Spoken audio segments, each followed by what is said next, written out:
Alright, it looks like we're live.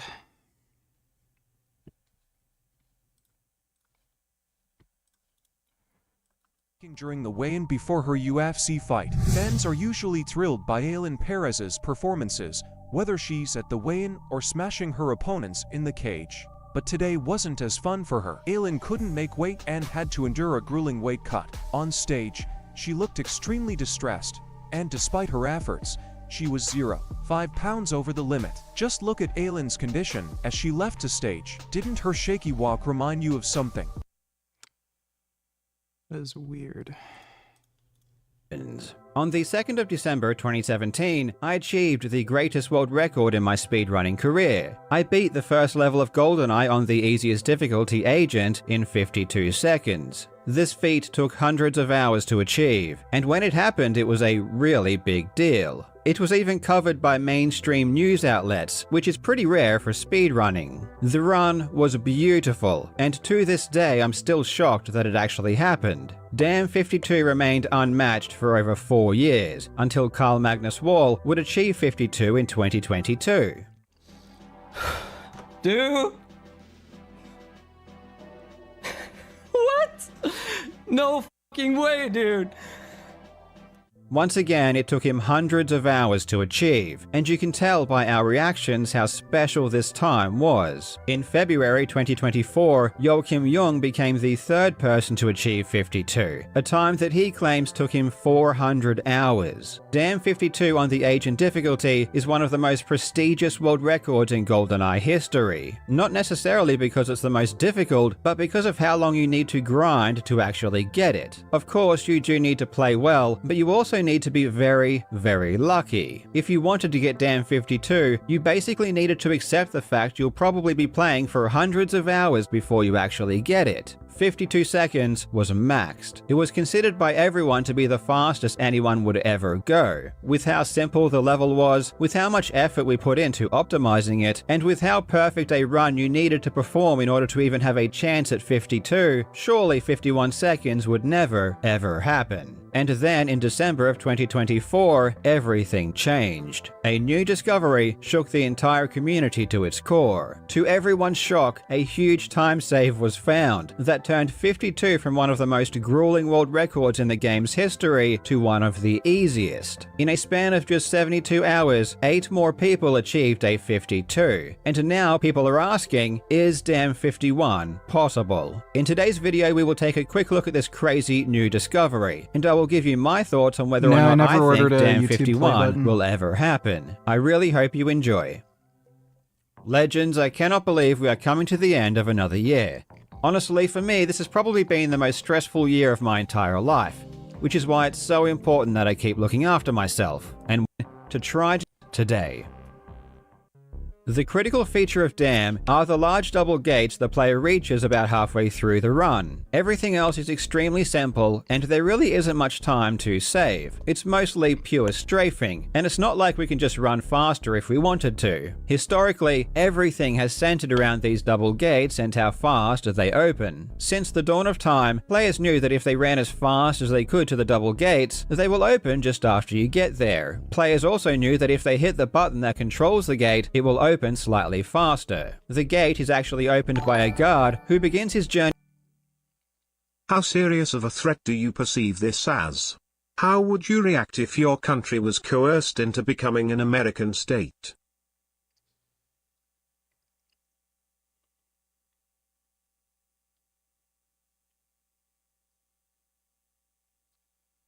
Trump doesn't understand what a trade deficit is. Like, he literally doesn't understand what it is. If Canada merged with the US, there would be no tariffs, taxes would go way down. That's not even true. And they would be totally secure from the threat of the Russian and Chinese ships that are constantly surrounding them. Oh my god. Trump's hilarious. I don't think there's really any real risk of Canada becoming the 51st state. But, yeah, it's a little terrifying that, you know, the US president is this retarded. Thanks for the donation, retard. journey towards and through the gates after he is loaded into the level. He has to walk to the first gate, open it, wait for it to open, then walk to the next gate. When he reaches the second gate, he has to start closing the first gate before he can open it. When we hit the button, we start closing the first gate ourselves, and therefore the guard can skip that step and go straight to opening the second gate. And this is why hitting the button always resulted in a faster gate. The behavior of the guard through the gates is pretty technical, and there is some luck involved, but the main breakthroughs that have occurred didn't have much to do with the gate itself, but rather how fast we can get the guard to load into the level and start his journey. If the guard loads in earlier, he can start moving earlier, and therefore open the gates earlier. And he always starts his journey from the exact same position, so when we load him in is critical. For most of the level's history, we didn't really think about trying to load the guard early. We just strafed through the level in the early section, trying to have as tight a line as possible to the gate. And the guard loaded approximately when we reached this corner, because that's when the gate enters our field of vision. However, in 2016, our understanding of the gate guard started to develop. In August 2016, the player Typosaur realized that when you go around the guard in the tunnel, instead of hugging the wall before the corner where the guard loads, the gate opens around a tenth or two faster, which in hindsight is a huge discovery. But at the time, even Typosaur thought nothing of it, and suggested that ultimately it's of no use because if you take a wider line, you take longer to reach the gate, so it should cancel out the time save. But this really wasn't the case. People were certainly reaching the gate early enough to take advantage of a quicker guard. However, May of 2017 is when this idea of loading the guard earlier really broke through, when the player Ogren discovered that if you look up slightly as you reach the corner and take a wider line, the guard loads earlier. Ogren came in with concrete figures, saying exactly how many frames you could save, and it was substantial. This loaded the guard earlier because objects can be loaded from further away if they are in Bond's peripheral vision. In other words, in the sides or corners of the screen. This was when I started playing Damn Agent, because Ogren's discovery made a run of 52 seconds now just barely possible. And using his technique, I managed to get a run of 52 seconds in December of 2017. And here is what's interesting. Even before I got 52, we knew how to load the guard even earlier, but we just didn't do it. In my original run of 52 seconds, I looked up and took a wide turn, but that's all. Technically, I could have loaded the guard even earlier if I looked up, took a wide turn, and turned left outward slightly to really put the gate closer to the corner of the screen. However, I couldn't make use of this earlier load because it took too much time to execute. You ended up taking such a wide turn that by the time you got to the button, the guard was already closing the first gate himself. This ended up being slower, because the guard would then have to wait at least 10 frames before performing his next step of opening the second gate. It just wasn't faster overall. So because we couldn't make use of this earlier load, the hunt for even quicker loading positions seemed pointless, and there didn't seem to be any way to load the guard quicker without losing a substantial amount of time going out of position. I think this is why the hunt for the most optimal position to load the guard ended prematurely, and for the next 7 years, people did the early guard load the exact same way. But in late 2024, one GoldenEye scientist blew the level wide open and changed It's everything. 1:52 p.m. here. In October 2024, the Tasser Onslaught uploaded a video where Bond triggered the Xenia encounter on the jungle stage from an insane distance away. Normally this fight gets triggered after you cross a bridge, but Onslaught triggered it from way back in the level. He achieved this by playing around with the display settings, specifically choosing cinema instead of full screen, which makes Bond's field of vision much wider. This realization that cinema enables you to load things from further away was the first important step. Historically, almost everyone played Damn Agent on full screen. All of the 3 original 52s played on full screen, because with the guard loading technique we were using, full screen gave us consistently faster gates. However, as I said before, we weren't really pushing the boundaries with our technique. Full screen probably does load the guard faster unless you really put the gate at the very corner of the screen, at which point using widescreen or cinema would enable you to load him a bit earlier. But like I said before, this would force you to turn so wide that you would be too slow reaching the button. But there was one crucial idea that everyone missed. What if you loaded the guard so early that it was still quicker even if you let the guard close the door himself?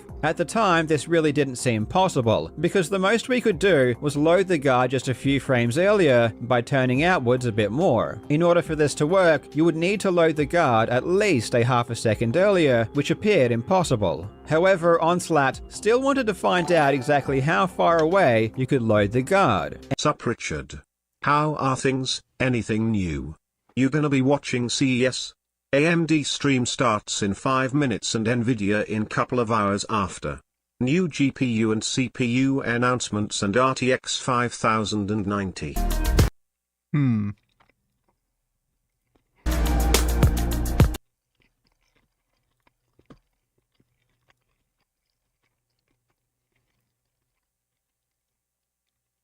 It says live in 7 hours.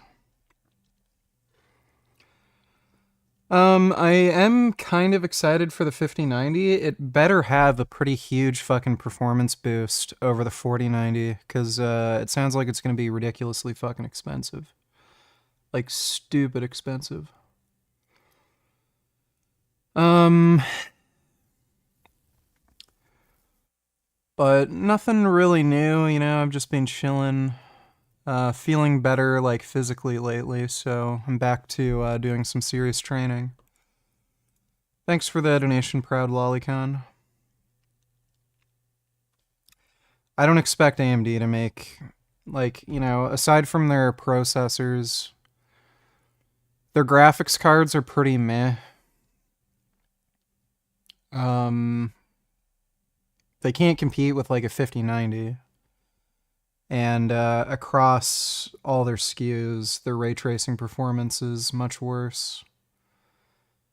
I also think DLSS is better than, you know, the thing they use. Ugh, thanks for the donation, dude. On a scale of 1 to 10, with 10 being the most heartbroken, how would you rate your reaction to Trudeau resigning? 0. I fucking hate him. Really, they should have publicly hung the guy. He's a worthless fucking asshole. And in order to do this, he created a script that would give him a visual representation of when the room the guard was in was loaded. And to give himself the biggest FOV possible, he also changed the aspect ratio to 16:9 in conjunction with cinema, which are settings no one in speedrunning uses because it just looks terrible. Using these weird settings and his script, Onslaught discovered that you could load the guard from a position in the tunnel that doesn't make any logical sense. And it's a place that speedrunners intuitively never visit, because it's so far out of the way. Near the wall on the left, and a bit further back, if you look at a specific angle, the guard can be loaded much sooner. In order to help find the most optimal position and a looking angle, Onslaught programmed a bot that played the level 1.5 million times, testing every different combination, and then using that data was able to show which area of the tunnel the guard could be loaded from, and how precise your looking angle needed to be. Ultimately, with these screen settings and running straight to this position in the tunnel, it is possible to load the guard almost a full second faster than before. But that doesn't mean you save a full second. This position is so far out of the way that you simply lose too much time getting back to the gate. Now, instead of you pressing the gate button to skip the step for the guard, we have to wait for him to both shut the first gate and then open the second gate. This loses exactly 10 frames, which, for example, at 20 frames per second would be half a second. So even though we load the guard almost a second faster, we lose almost half a second because we reach the gate too slow. In fact, now players just barely reach the gate as it opens, even ignoring the button completely. Of course, there is a lot of nuance to this new strategy, and players are still refining it, but it's definitely a lot faster and has already made a huge impact. Even without practicing enough to perfect their movement, players are saving losing around half a second over the old strategy, which has now made 52 seconds really easy to achieve. Previously, we needed at least 2 boosts. Now, players have already done it with no boosts at all. This removes most of the luck that was previously involved. And not only is this new strategy faster, but it's also much easier. Executing a perfect button press and getting through the gates cleanly was a bit tricky, and it was easy to lose time. Now, players don't have to worry about pressing the button at all. They can just run straight through. So with 52 being so easy, is Dam 51 now possible? Sadly, I don't think it is. This new strategy saves at best around half a second, which is certainly not enough to shave an entire second from the record. 52 was barely possible before, even when everything went right. At best, using all of the theoretical best splits that I've seen, only a very low 52 could be achieved. But don't give up hope. Before this new strategy was found, I really thought Damn Agent was completely solved. I assumed The film brought to us by Orion Pictures. Can always count on the French to be French. And when they got assigned to train a Ukrainian brigade, well, it seems like they may have dropped the ball. But are the Ukrainians themselves... The Muslim rape gang shit is retarded cause they've cried about it for years, and they have a detailed report from a couple years ago detailing recommendations and no one's followed up. Chuds are concerned trolling, asking for another inquiry instead of action.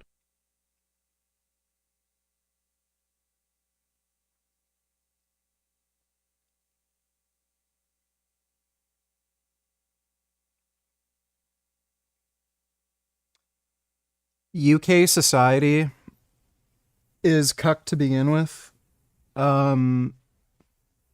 Again, this is the same country that banned guns right before World War II, and then ended up getting fucked over at Dunkirk, had to flee, and then they had to buy a ton of fucking Thompson machine guns and shit from the Americans. And, imagine 1930s, 40s. Hey, we're all faggots. Let's ban guns and suck each other's dicks. Like that was back in the fucking 30s and 40s. So, UK society is even more bitch and cucked since then. So the idea that anybody is going to do anything about the issue with Muslim migrants creating rape gangs, just leave. No one's going to do anything, especially when you're talking about the ruling class. Everyone they hire to become a police officer is a cucked, retarded bitch.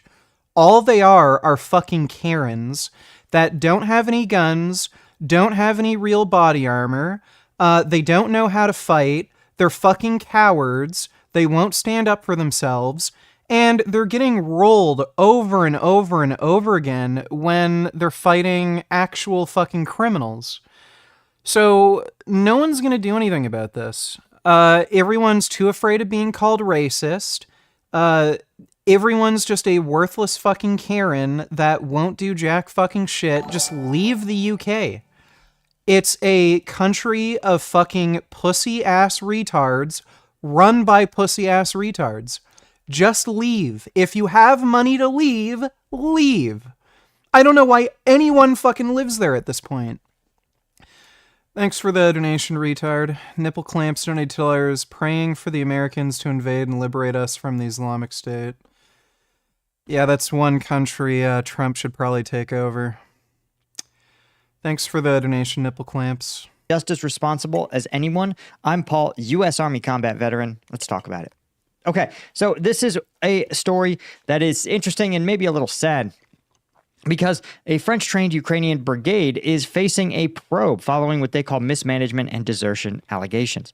Ukrainian authorities launched an investigation into the Anna of Kiev brigade following reports of inadequate personnel screening, equipment shortages, and desertions. Now, This is a brigade that was supposed to be a top-tier brigade, 2,000 troops trained in France and equipped with top-tier French gear, including Kaiser howitzers and a French tank. But the problem is, as in September to November, so the brigade was originally going to have about 2,000 troops that the French were training. And one thing that I want to point out is that the French themselves weren't really sure what they were training them on. And this is something I've talked about ad nauseum on this channel. A Ukrainian brigade, according to the French, their defense ministry said, we trained and equipped a brigade of 2,000 personnel for combined arms operations in the second half of 2024. They said the training occurred using French equipment intended for transfer to Ukraine, with soldiers returning home with their equipment afterward. And I point this out because combined arms operations is not what the current battlefield is. While there is a combined arms aspect to it, if you go into a NATO headquarters and you say we're preparing for combined arms operations, what that implies is that there's an expectation that those arms include artillery, tanks, close air support in a very active combat way. And the truth is that in the current environment, it just doesn't look like that, right? Artillery operates with much more independence. The only thing that really conducts what you would call combined arms operations is maybe drones, is maybe the drone support. And this is sort of where things sort of, I think, go sideways. The brigade originally had 2,000 service members. Now, they said only 51 of those soldiers had served more than a year, and about 500 had served less than a year, and then 1,400 were brand new recruits with less than 2 months of service. Now, I want to point out that this ratio is actually not terrible, but what I suspect happened in the case of these who served more than 2 months but less than a year is that essentially units on the front were told, hey, you have to cough up some soldiers for this brigade. And what I strongly suspect happened is that those brigades that coughed up soldiers said, yeah, we'll send you our guys who have they said they just have to have combat experience. And so what I think those commanders probably did is they looked at their formations and they said, listen, I can't afford to lose my best drone pilot. I can't afford to lose this guy who's been doing infantry ops for 6 months straight. I can't afford to lose this guy who can fix every weapon that we have in the battlefield. So who do I send? Well, I'm going to send the brand new guy or the fuck up. Right? That's who those commanders are going to cough up. It's not a secret. Every military does it. We did it. When they told us, hey, give me a soldier for tasking, unless I liked the unit and and unless there was a persistent relationship with them where I didn't want them to have to deal with my dirtbags, I would absolutely send them my worst soldiers because I needed my good soldiers, right? So you can't fault these commanders for saying we don't want to, we're already shorthanded. We can't afford to, we can only. I see. So it's not entirely the French's fault, even though they are cowards. Speaking of the UK, we're diving into a disturbing and growing trend across the UK: clashes between police and migrants. Recently, British police were attacked while trying to make an arrest, and as tensions escalated, more incidents of resistance against law enforcement have come to light. In this video, we'll break down the shocking footage, examine the issues of police preparedness, and discuss the bigger questions surrounding law enforcement in a time of rising tensions. But before we dive in, make sure to hit that subscribe button and turn on notifications so you don't miss any of our latest updates. Let's get into it. Just a quick one to say we do have t-shirts available on our website. We have stuck Farmer and Make Britain Great Again ones. Make sure you check the link in the description or go to britishstand.com. In a shocking incident, British police were attacked by migrants on a busy road. As one officer tried to make an arrest, the suspects turned violent and assaulted him. Another officer quickly stepped in to help, but it was clear they were unprepared to deal with the escalating situation. Have a watch. Danny, you okay? What do you want from me then? Danny's okay. Look for wrist! What do you want from me? What do you want? What do you want from me then? What do you want from me?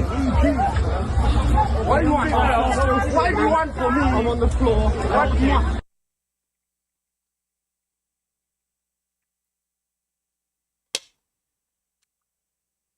there's got to be at least 5 police officers there, and they can't take one dude to the ground. UK police must have some of the worst fucking like combat and self-defense training of any police force in the fucking world, dude. It's a joke. Wandering Mason donated $3. Let me see. We don't want to talk with you, actually. Yeah, I've seen that. Why don't you go and off then? You go. How can you slap? How can you slap? How can she slap? How can she slap me? How can you slap? Yep, that guy was a Chad. Thanks for the donation, dude. No, no fight. You are. You do this one. You do the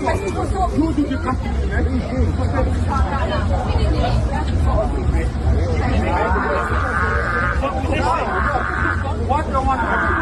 What the one? Next fight.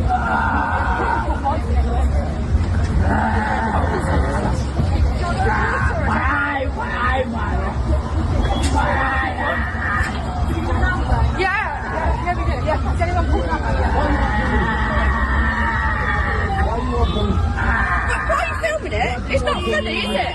It's funny. It's funny. There's somebody hurt.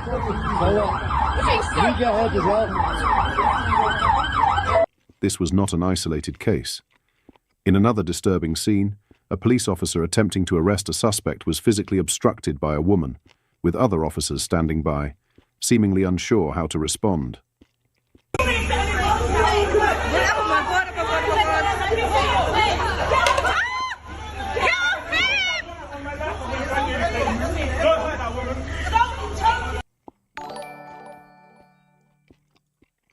Do you think much will change over the coming decades in the UK?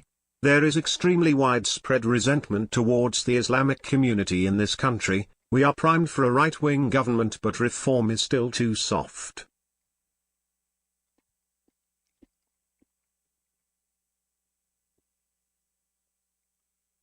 There is way too homogeneity between all the political parties in the UK. I think the only hope of radical reform is if there's some small independent party that ends up gaining widespread popularity, like out of nowhere. Like again, they're all friends with each other. A lot of them actually have like part ownership in like the same businesses and corporations. A lot of them are actually related to each other. They're like, you know, second, third cousins and shit. Or, you know, they have family members that are married. Like, none of the British political parties are really, like, they're apolitical. They're just a bunch of rich dudes who are friends with each other who like to fuck around in, you know, in government. That's really it. So I don't see any large reforms really coming within the next decade. So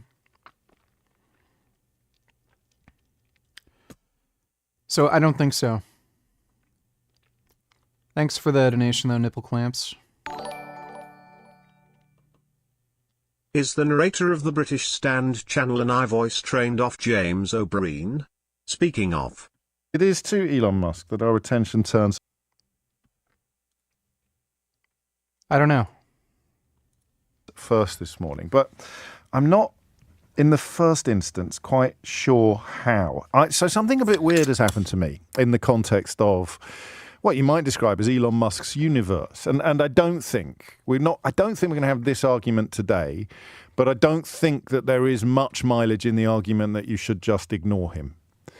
I think that's a vexed argument at the very best of times, when somebody is dealing in disinformation and propaganda, or at worst, at the very least, dealing in sort of provocation and unpleasantness. And the idea that you ignore them, that to me always seems to have a slight caveat attached to it. You ignore them until you can't.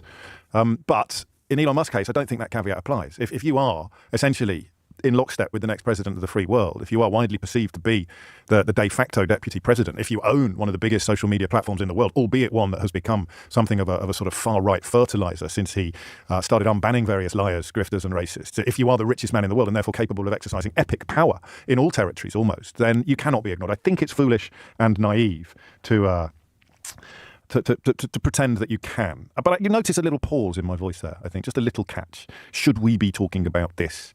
Another thing that happened to me, the thing that I was referring to when I said I'm going through quite a strange phase, is that I'm barely on Twitter anymore. And here's a really interesting thing that is going to land with some people listening to this with absolute statement of the bleeding obvious energy. And with other people, I don't think you'll believe me. If you weren't on Twitter much over the holiday period, then an awful lot of what is dominating the news agenda today would have almost entirely passed you by. It's a really weird thing. I mean, wherever you get your news from, you'll be aware that Elon Musk has waded into the grooming gang story that has been covered quite widely in this country since 2011. But of course, the myth that it hasn't has taken hold in all sorts of corners of the country. So Elon Musk has waded into that, but much more dangerously, he's launched libelous attacks on Jess Phillips, the safeguarding minister, and on Keir Starmer, the prime minister, which I think come from essentially subscribing to the sort of accounts that were banned for disinformation and racism before he bought Twitter. I don't know, because as I say, I haven't been on there much, but catching up on it yesterday afternoon and this morning in preparation for coming back to work, catching up on it and wondering, as I always do, whether or not we overthink these things. As far as I can tell, Elon Musk is just another Twitter account, albeit the biggest and the most powerful and the owner and the future de facto deputy president of the USA. I think he's just another Twitter account that desperately wants to believe all of the posts about all foreigners being criminals.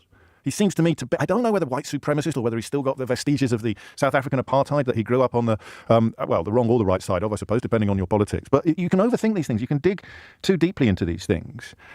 When perhaps the answer is quite simple. He just believes it all. I know that there are conversations about some of his personal habits, the fact that he apparently doesn't sleep much, the fact that he's up in the middle of the night tweeting about and into the only sort of English language country that will be up and about in the middle of the night in America. But Elon Musk is saying Starmer should be imprisoned? He was democratically elected. Like, what is he talking about? America should liberate the people of Britain from their tyrannical government. Buddy, he was democratically elected. I don't like him. So he should be in jail because I don't like that people voted for him. Like, oh my God. Okay. Well, Elon Musk is still a silly person. Hexanoid this is Marvel Rival Chat.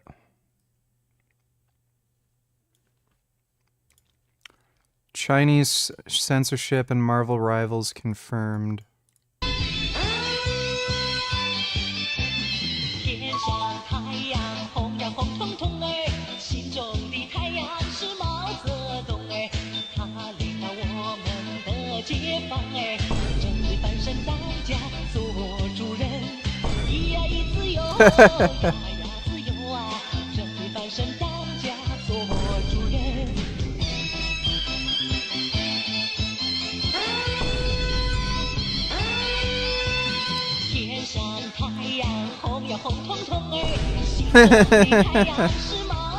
Wow.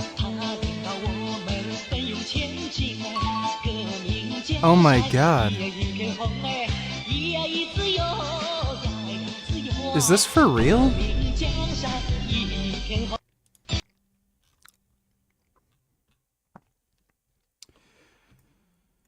China is a silly place. Thanks for the donation, Hex.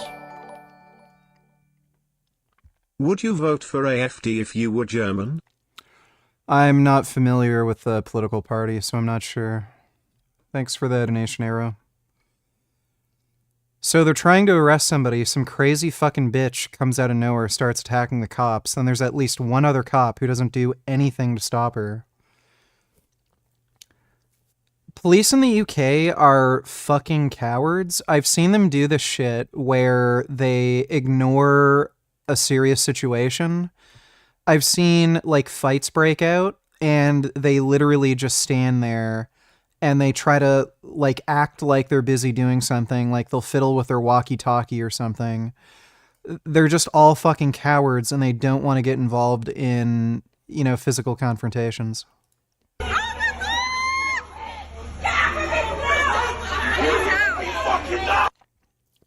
These incidents are part of a growing trend of resistance to law enforcement across the UK, often involving illegal migrants. This has sparked a national conversation about the difficulties faced by police in maintaining order while dealing with unpredictable and sometimes violent situations. These confrontations underscore the need for better police preparedness, training, and de-escalation techniques. It also highlights the challenges police face when trying to balance enforcing the law and ensuring public safety, especially in the context of illegal migration. As these incidents continue to unfold, it is clear that improving relationships between law enforcement and communities, along with providing... Where are these unhinged positions you've been spewing about women lately coming from? WTF happened? Did the narcissism finally took over? Are all women manipulators, or are you just projecting from your 8-year failed relationship and personal anecdotes? Gay? Name one position that I have that's unhinged and delusional on women.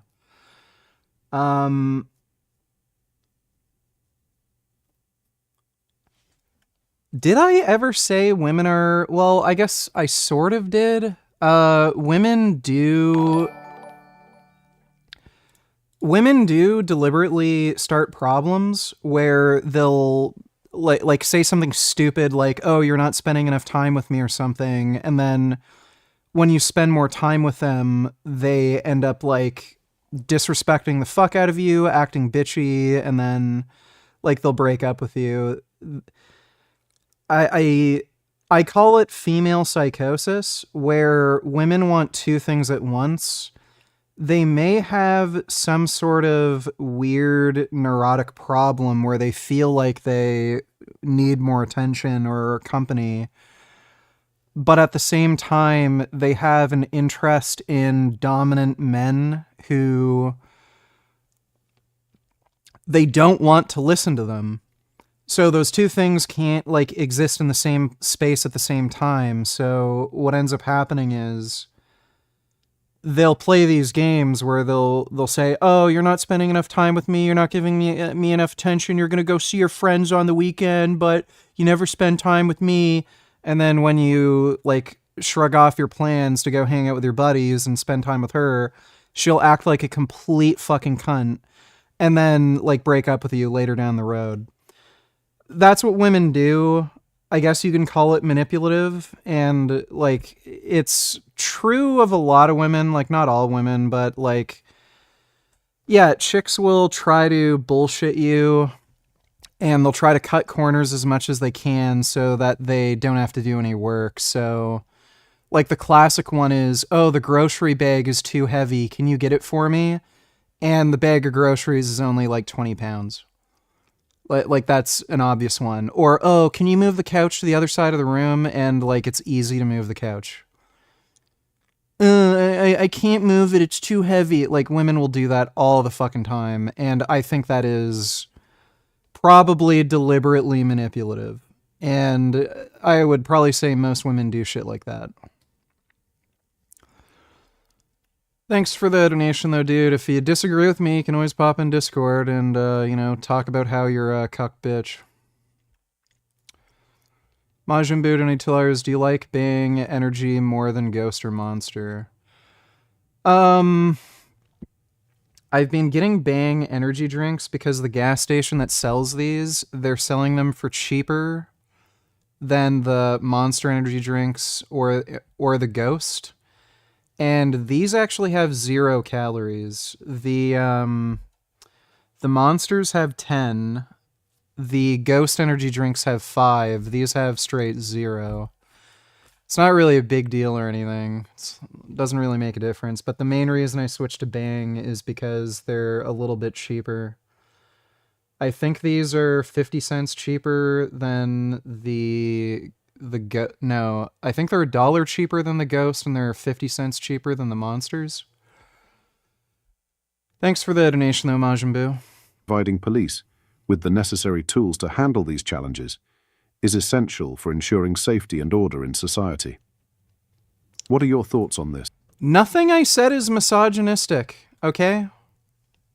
What it, like, if you're gonna be so fucking delusional, like, are you really telling me a full-grown fucking woman can't carry 20 pounds of fucking groceries to the fridge? Like, get fucking real. Women do this shit all the time. You can go to any other fucking country on the fucking planet. You can go to China. You can go to countries in Africa. There are women who are literally, like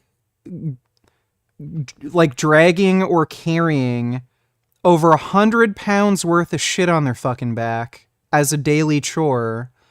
And then you have American women who will say, "Oh, honey, the grocery bag's really heavy. Can you grab it from the car for me, please?" They're a grown woman, like a grown fucking adult, and they can't carry a 20-pound object. When women in other countries are literally fucking hoisting 100 pounds onto their shoulder and walking several miles with it as a daily chore. Give me a fucking break. So, no. Women do generally try to drag ass as much as they can. They'll try to get you to do as much shit as they possibly can so they don't have to fucking do anything. That's just what women do. And, yeah, women are also fucking crazy. Like, they'll just create problems for no fucking reason. 4chan gains when tell us, can you post a funny picture of Trudeau on here, or perhaps reply to somebody? I don't fuck with 4chan. I stopped using 4chan, like, it's got to be close to 15 years ago. The site's moderation might be better today, but I stopped using 4chan, like, I think close to 15 years ago. What ended up happening was, like, every fucking forum post would end up getting flooded with child sexual abuse content, and I could not be fucked anymore. I know the moderators would try to clean it up and shit, but I just couldn't be fucked to use it at that point. Just every fucking time there'd be somebody who just posts like an inappropriate picture of a child, and I just didn't want to see it anymore. I don't know if that happens anymore, but yeah, I just don't care about 4chan. Thanks for the donation, 4chan gains. Let me know in the comments. In other news, 3 migrants have died attempting to cross the English Channel to the UK, with a major rescue operation underway in northern France. The emergency... I am a Negro, donatillers. One I can remember now, you said on yesterday's stream that if you donate a kidney to a woman, she will think you're a cuck and then will lose respect. That type of unhinged might be one of the reasons Jasmine run away and the shrink diagnosed you with narcissism. Oh, really? So, after I pay for literally fucking everything, bust my ass to make as much money as fucking possible so she can have a nice cushy life. She was doing absolutely fucking nothing all day but playing video games. Wouldn't even, like, do any fucking cleaning, and her excuse was, "Oh, you're just so dirty, I just have to constantly clean up after you all the time. You're gonna have to chip in." While I'm working, like, at least 8 hours a fucking day with, like, no breaks. The rare occasion I'd take a fucking day off is when my depression was just so fucking insane that I literally couldn't fucking handle it. So, and then I just got fed up, and then I told her, "Look, I'm not paying for anything anymore. Your fucking car, your car payments, the boarding for your horse, I'm not paying it anymore. So if you want to keep all that shit, get a job." And then what do you know? 2 months later, she breaks up with me. Weird. Right. She broke up with me because I'm a fucking... I'm the one who's a misogynist who, like, thinks women are fucking shitheads. Oh, okay. Uh-huh. But,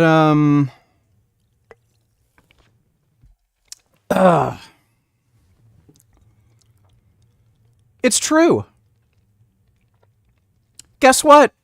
The woman in that news article who gave her kidney to her boss was a woman. Women do not appreciate it when you go out of your way to do nice things for them. They just don't.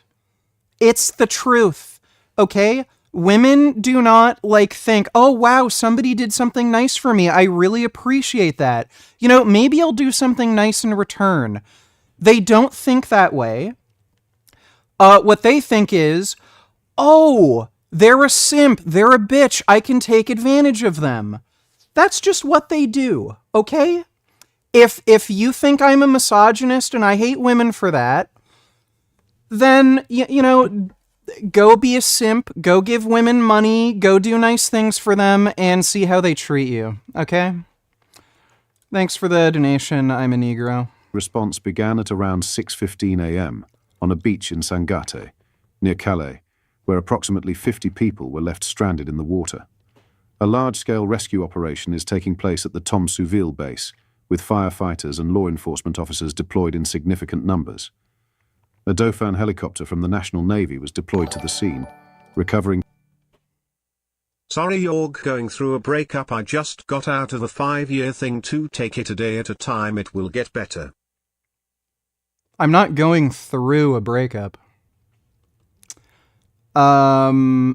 Our breakup was pretty much mutual. We didn't really get along romantically anymore, and we both agreed to break up amicably. We're not fighting, we're still on good terms. I'm not mad at Jasmine for anything she did, and as far as I can tell, she's not mad at me. At the end of the day, I don't harbor any resentment towards her. Yeah, I got annoyed with her. I don't like some of the things she did, and I'm sure she thinks the same of me. I can't really, the way I see things is I can't control anybody's mind. I can't control any of their behavior, and they are the way they are. And if that's the case, what's the sense in getting mad about any of it? So the only thing I can do is separate myself from somebody like that, and it's all good. Life goes on. I'm not pissed off or frustrated. I'm not going through anything. And after the breakup, I just feel kind of more relaxed and just peaceful in general. But thanks for the donation, Nation.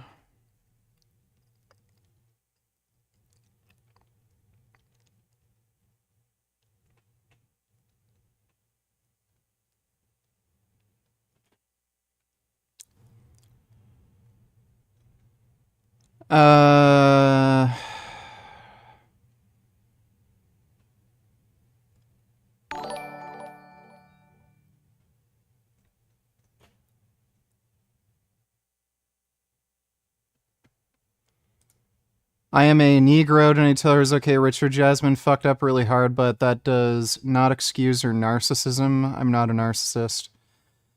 That take is still highly deranged. Richard, please never take steroids and go back to the shrink for your sake. You need your brain unpacked to avoid getting delusional.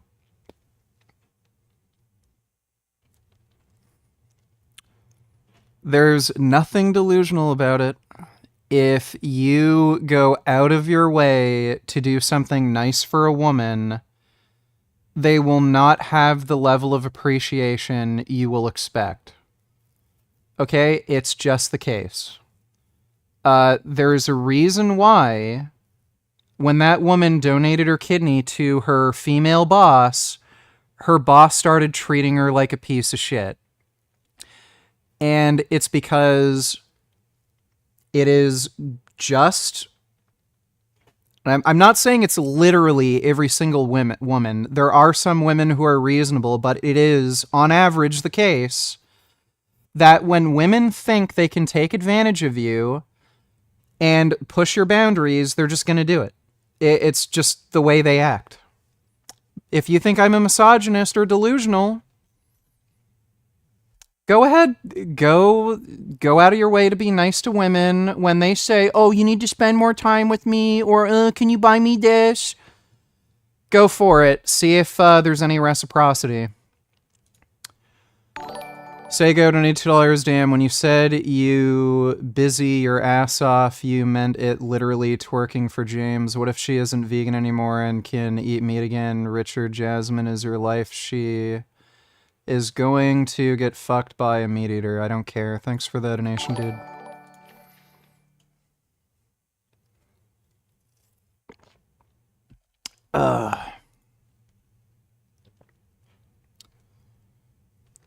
Nipple clamps, donate $2. Speaking of bitches, the sexual attention given to serial killers fills me with disgust when you step away from... Do you think a lot of history nowadays infantilizes women? They lacked a lot of political agency, sure, in many cases, but how much of the record on women throughout history is just simps trying to get laid? Makes you wonder.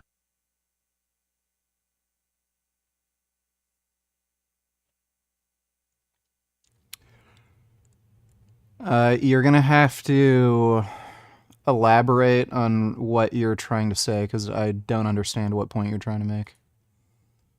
Thanks for the donation, retard. Speaking of bitches, sexual attention given to serial killers fills me with disgust. When you step away from lust, you realize how boring and repulsive women can be. Well, women are attracted to psychopaths, or just men with dark triad personality traits. So psychopathy, Machiavellianism, and what's the other one? You get the point. There is a correlation between having higher testosterone levels and having psychopathy and other dark triad personality traits. So women might view serial killers and shit as more masculine just in general. And on top of that, there may also be some like practical reasons why women might like, you know, psychopaths.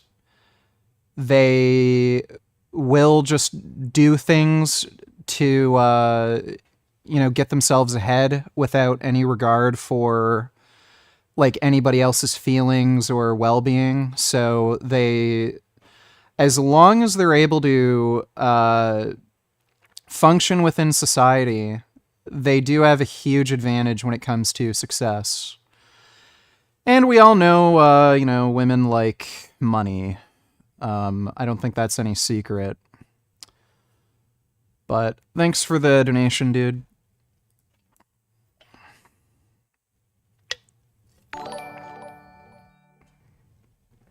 Damn, Jasmine lived a pretty decent live in your house if she just played games all day. Funny that you call others cuck while you tolerated that shit so long. Anyways, I think you said too much and now Jasmine will make a response video eventually, Lamau. I don't care. Thanks for the donation, dude. 3 unresponsive individuals from the water. The casualties were immediately Yeah, Trudeau's resigning. transported to the Tom Souville nautical base, where emergency medical teams attempted first aid.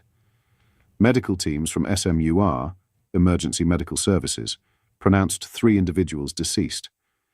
In total, 48 people were involved in the rescue operation, including the 3 who lost their lives. Men famously dislike money. Well, you know, here's the funny thing with that. When men like money, they earn money. When women like money, they get with a guy with money and try to get him to give them money. So that's the difference there. British Stand can confirm that several boats did launch successfully, and dozens of illegal migrants have now arrived in Dover for the 5th day running. Ground emergency services provided medical assistance to 45 people, with most requiring treatment for hypothermia. 4 individuals in serious condition were transported to hospital centres in Calais and Boulogne-sur-Mer for further treatment. The rescue efforts come amid a series of recent channel crossings, with migrants making the perilous journey on Christmas Day, Boxing Day, and December 27th, marking the first time small boats have crossed on all these dates since 2018. Official figures show 305 people arrived in the UK via small boat on Friday, and 322 arrived on Saturday on 6 boats. The 407 arrivals on Boxing Day marked a significant milestone, as more than 150,000 people have now made the crossing from France, since records began in. Exactly, my little phony is how I would deserve that female boss. I guess I believes that friendship is magic. The fuck are you talking about? Is that a My Little Pony reference? Well, thanks for the donation, Dodo.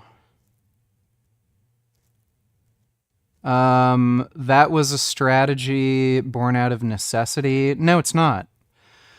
If you look at other poor countries, women actually work more, and they're more likely to get into STEM fields and become like a doctor or something, because that's their best opportunity to, get a higher income and have a higher standard of living. When you look at wealthier countries like the United States, women are less likely to go into higher education, go into STEM fields, and become like doctors or something. So the poorer the country, the more likely women are to go into something like STEM, like really high education, and, become a doctor. And then with increasing wealth in the country, that number actually goes down. And it's because women have more access to men who make more money. Whereas in poorer countries, most men are poor, so the best opportunity to increase their wealth and standard of living is to actually work and go into school and get a better paying job. Whereas here, women have way more opportunities to just marry a rich dude and just live off their assets. So that's not true. Women don't do that out of necessity where they just try to find the richest dude they can. No, when they have to, they actually get a job and earn money and shit. When they don't, no, they get married and just take, try to do the easiest thing they can. Which makes sense. I mean, why, if you could get away with it, why would you want to work, right? Random Gal donate $2. Do you agree with Peter Rogers on this one? Let me see. Okay, this video is called What is a Male Vagina? And the answer is a male wallet. Women love to penetrate it. And people said, watch out for that girl. I think she only likes you for your money. And I'm like, yeah, so what? Okay, oh, is this the crazy guy with the bald head who's divorcing his wife? Yeah. This guy is unfucking hinged, bro. I was just glad a woman likes him. My wife liked me for the same thing. The one before that, the same thing. The one before that, the same thing. At least they like you for something. She can't like me for my height. I'm only 5'9", so that ain't going to be that. She can't like me for my brain because I never had a girlfriend who could understand my brain. She can't like me for my looks. I'm just average looking. So what the heck's she going to like me for? At least she likes me for something. Well, that is sad. Okay, I'm on. There is a level of truth to that. I mean, it's no secret. Yeah, there are women who will try to penetrate your wallet. In January 2018, Home Office figures reveal 36,204 people have arrived since the start of 2024, marking a 23% increase. Is the PS5 Pro worth an upgrade over the base PS5? No.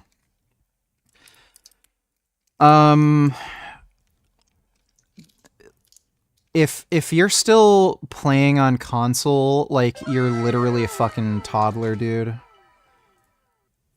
Asking me, should I spend an extra $1,000 so I can buy the exact same video game console that supposedly has higher specs, rather than just putting that same money into a decent gaming PC? You're actually fucking retarded.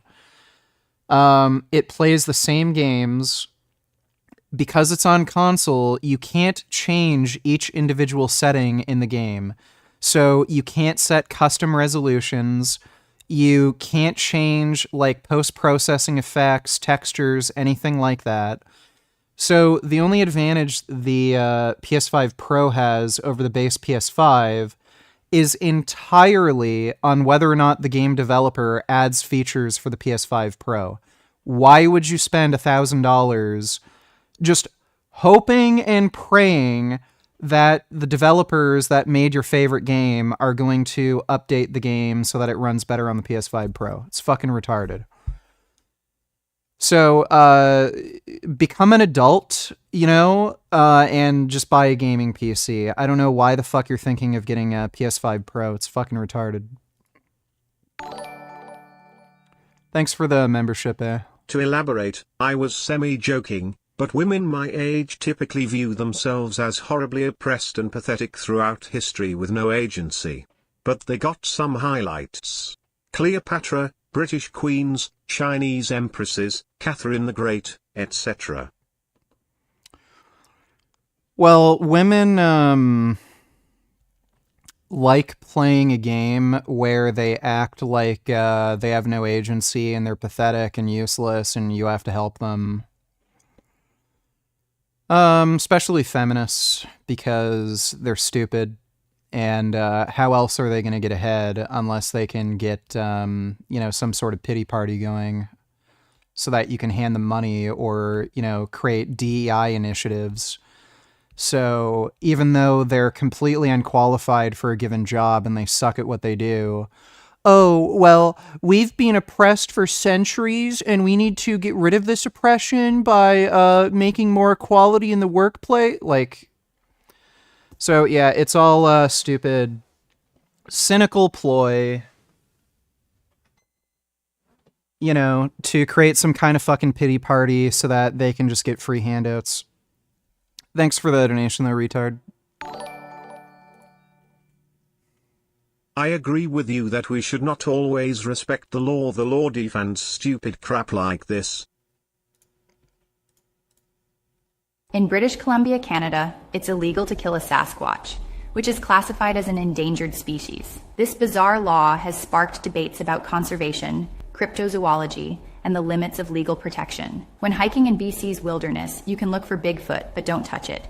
The government isn't taking any chances with this mythical creature. This highlights how we sometimes blur the line between fact and fiction in our legal systems. In British I'm pretty sure somebody was trolling when they made that law. They couldn't possibly be serious. Thanks for the donation, Dodo. CDG $20. I like how all these dudes who have never been in a serious relationship are saying you're misogynistic when you're literally just speaking common knowledge. Also, what is going to happen now that Trudeau resigned? I don't know how Canada government works. What's probably going to happen is the Liberal Party is going to have a fight for who's going to be the next leader, and then there's going to be an election roughly 3 months from now, so probably in March. That's what's likely to happen. Thanks for the donation, though, CDG. From the same period last year, though down 21% from 2022. A Home Office spokesperson said, "We all want to end dangerous small boat crossings, which threaten lives and undermine our border security. The people smuggling gangs do not care if the vulnerable people they exploit live or die, as long as they pay." The spokesperson added, "We will stop at nothing to dismantle their business models and bring them to justice." Finally, which is hilarious, because if they wanted to dismantle their business, then don't allow in any illegal migrants. And that includes asylum seekers, which technically would have legal status, but yeah, don't let them in. If you don't let them in, then they can't pay smugglers to get them in, because they're not allowed in. So they wouldn't pay any of these smugglers. None of them would die taking these extremely stupid, risky trips. But they don't care. Meghan Markle and Prince Harry's professional separation has been branded a smart move by a royal commentator as the couple are set for a U-turn. Following their departure from royal life, the Duke and Duchess of Sussex sat down for interviews and docuseries about their time as members of the firm, leading to criticism that they were causing a rift within the monarchy. However, the year 2020... No, it's a real crime, just look it up. Yeah, I know it's a real crime. I'm just saying, I'm pretty sure they were like trolling when they made this law.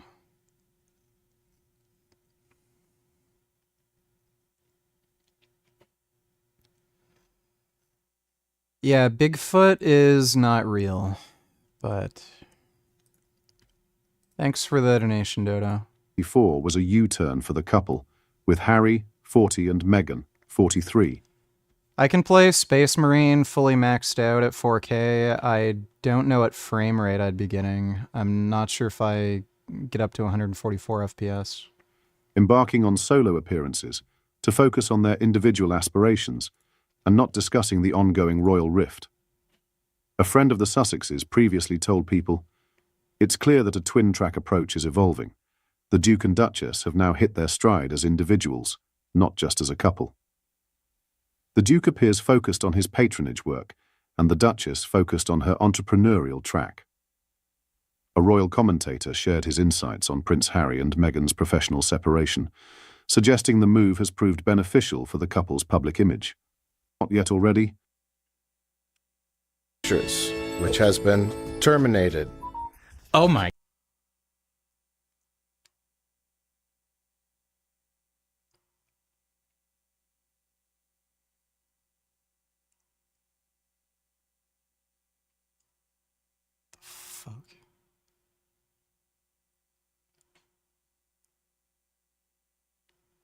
Dude, these fucking Chinese scams. Oh my god. My god. We're off to a great start. Orion went bankrupt. I always remember Orion from RoboCop and UHF. Yes. CDG Donate Tellers, Dodo, who are you? Why are you shrouding yourself in secrecy? Richard, what do you like to do when you're not streaming now that Jasmine isn't around? Cracking a whip anymore. I'm basically doing the same shit. The only difference is I can be as loud as I want, and I don't really have to have any consideration for what time of day I do anything. Thanks for the donation, though, CDG. I remember them fondly. They put out quality work. They were a couple notches above, like, Canon films. There are many heroic black characters in this film. If you want to see them, they're all there. There's a young man, albeit he has a paper bag over his head. How dirt cheap was this movie? It was a very low budget film. Nipple clamps, Tony Tillers, what's the best way to learn as much as possible about anabolic steroids, safety and usage, etc.? It seems like you really know your stuff. What the heck is an enthate?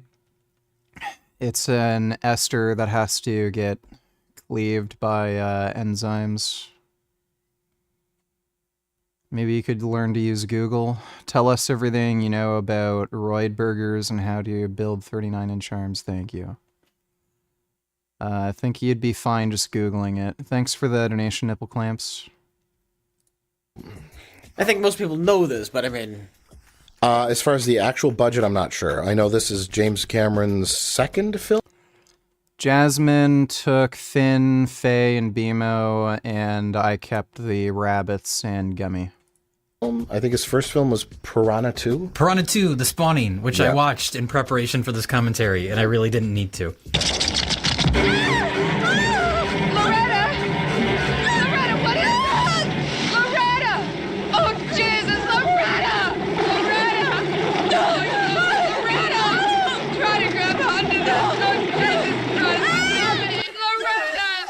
Well, yeah. Well, he came up with the idea for Terminator when he was filming Piranha 2 in Italy. Something like Said that. He had a horrible fever, or he was sick, and he had nightmares about. Dodo Night Tellers, I eat poo sometimes because it's tasty, also vegan. Never eaten poop. I've had a lot of dreams where I eat poop, but I've never eaten poop in real life. Thanks for the donation, Dodo. All the Wally Donatillers, can you yell at the top of your lungs telling the chat it's time to wake up and get that money? I will record it and turn it into a phone alarm. No, I'm not doing that. Thanks for the donation, though, dude. A machine coming to kill him. Oh, yes, I have heard that. And then once he got shit canned from Piranha 2, he probably tried even harder to get this made. Yeah. Most of that movie is not actually directed by James Cameron, but for legal reasons, he's the credited director. Wait, he got canned from Piranha 2? He was going over like schedule and stuff because he's James Cameron. So even for a shit sequel like Piranha 2, he was taking too much time on it. Wow. So the producer came in and directed most of the movie. But it's interesting, the opening scene of that movie is like the most James Cameron thing ever, where it's two people exploring underwater and finding a ship and exploring the sunken ship. I did have a lot of anxiety over the loss of control on that. I was basically taken off the picture, then I was rehired later to shoot some second unit underwater stuff, and then I was booted off the picture again. That did have probably a traumatic effect. And so since then, I've always tried to maintain as much control as possible.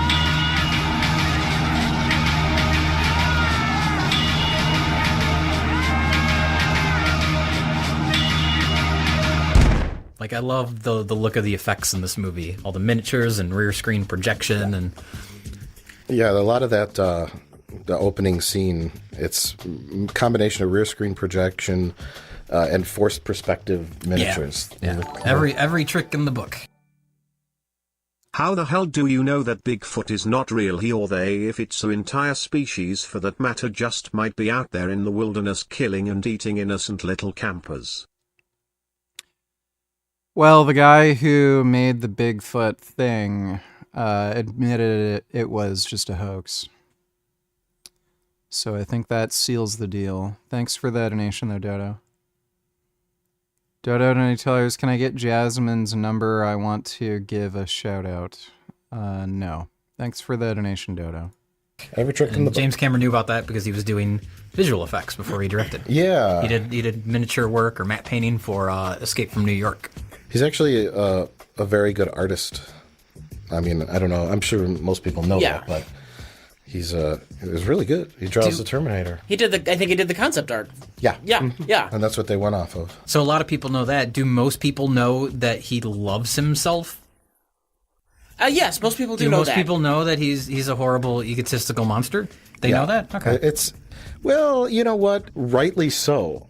Like it's not a pompous arrogance. It's just sort of like, we don't know if this was going to work or not, but I had a feeling like if I did it this way, I'm smart enough to do it that. Yeah. And you know, it's a deserved arrogance because any kind of hack director would just cut establishing shot of the city. Yeah. Shot a garbage truck, but he does it cleverly, and he transitions it beautifully from. I've been living on my own since I was 20, and at 23 I've purchased my own condo. I'm not a fan of dating women my age or younger, as I've found I can't be asked to deal with pointless drama and antics. Advice on getting older women? I fucking love hags.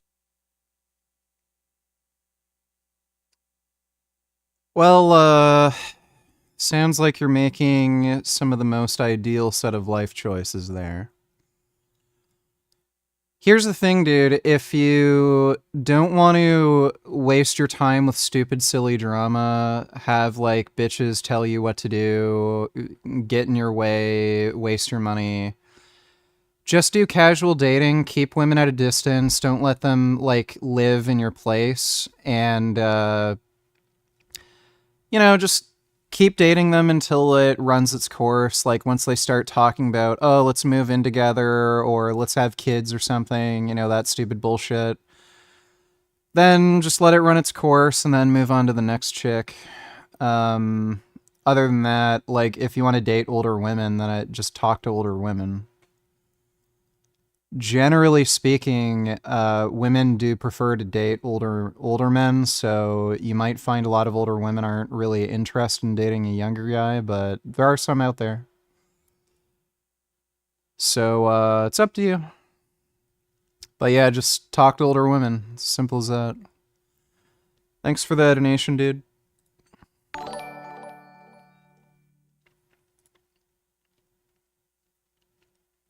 W donated $2.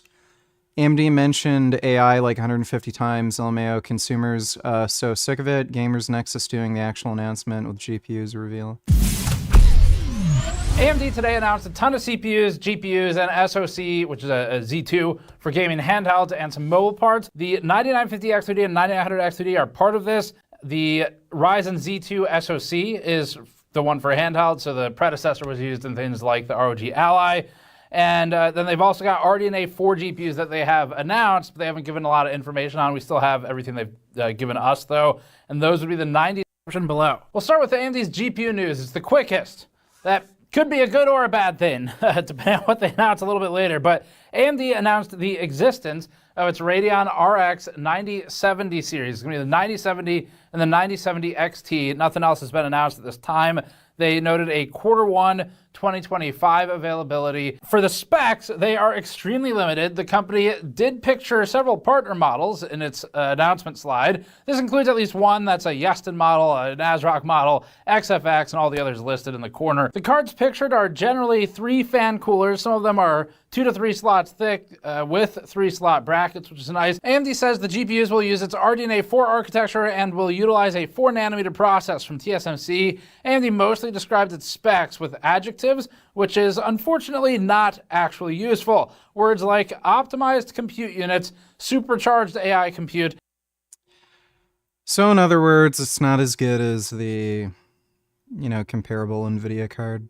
CPU side of the news, AMD's 2 new desktop CPUs predictably are the 9950X3D and the 9900X3D. These use the Zen 5 architecture that shipped at the end of last year. They follow up the wildly successful 9800X3D, which has been constantly out of stock since it launched due to the demand. It's a very well-received CPU for gaming. So these two are the follow-ups. The 9950X3D is a 16-core, 32-thread part. It advertises a maximum boost frequency of what AMD says is, quote, up to 5.7 gigahertz. It notes a 144 megabyte total cache size, and at the time of writing this, AMD has not provided pricing details to us or a specific release date beyond sometime within the next few months. Possible to get more specific on the I might get one of these day this video goes live, but in the pre-brief, we weren't given this information for comparts. AMD's Z2 SoC follows up the Z1, predictably, and the Z1 Extreme. So these are mobile solutions that were found on handheld devices in the previous generation. AMD has also offered mobile parts like the 7840U and the 8840U that are comparable to the Z series parts with some differences between them. Now, the Z2 is light on information as well, like the rest of the stuff. We mostly know it exists. There's some form of the integrated graphics solution. This is also where the Z1 and the Z1 Extreme deviated most heavily. The configurable TDP allows up to 5 watts more driven to the Z2 Extreme, which will cost battery life, but help power the GPU. The Z2 has a higher boost clock despite a lower CTDP, likely due to overall package budget allocation with the GPU change and also density. The Z2 Right, interesting. Thanks for that donation, W.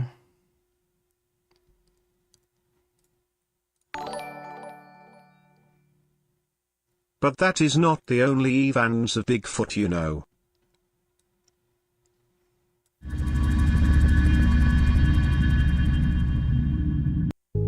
It's not camp. Okay, either I just had. These Bigfoot documentaries are fucking retarded. They go out into, like, shitholes like Appalachia. And then they interview, like, some fucking drunk asshole who was, like, hunting for deer. And then they'll say some stupid story about how I saw Bigfoot. I was drinking for fucking 4 hours straight, hunting for deer, just relaxing. Then when I was fucking drunk out of my mind, there's this big fuzzy thing that was growling at me. And I knows it wasn't a bear because it said its name was Fred. Like, they're all stupid. Thanks for the donation, Dodo.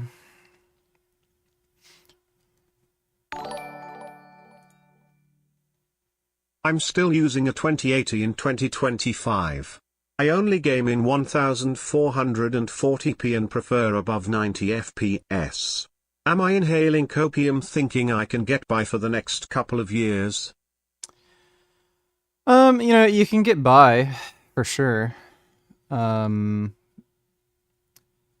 not the best card, but you can get by.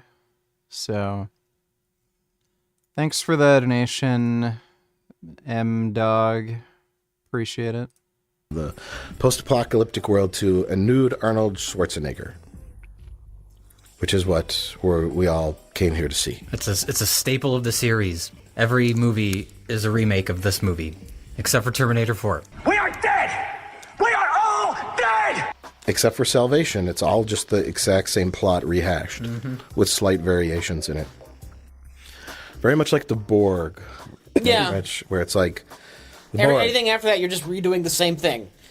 And if you attempt to expand on the idea, it just is disastrous. Yeah. But Borg are a collective of individualist creatures that want to take away your individuality. That's the scary part, and then you're done. And then, but if it's popular, it gets milked to death. We all know this. Now there's a queen. There's a queen who's in charge of them all. She'll be back. No! Talk to the hand.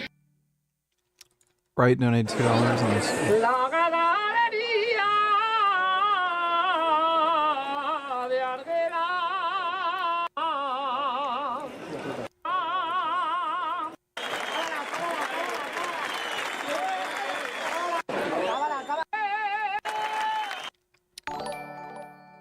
I don't know what the fuck that is. How about this then? Thanks for the donation, right? Number 15, Independence Day sighting. This footage was apparently filmed on Independence Day. It shows a Bigfoot walking into frame, looking at the camera, and then picking up a baby before running off into the distance.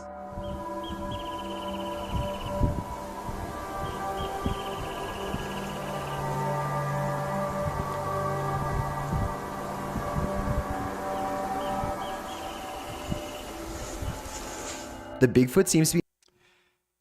Yeah, that's a guy in a fursuit. I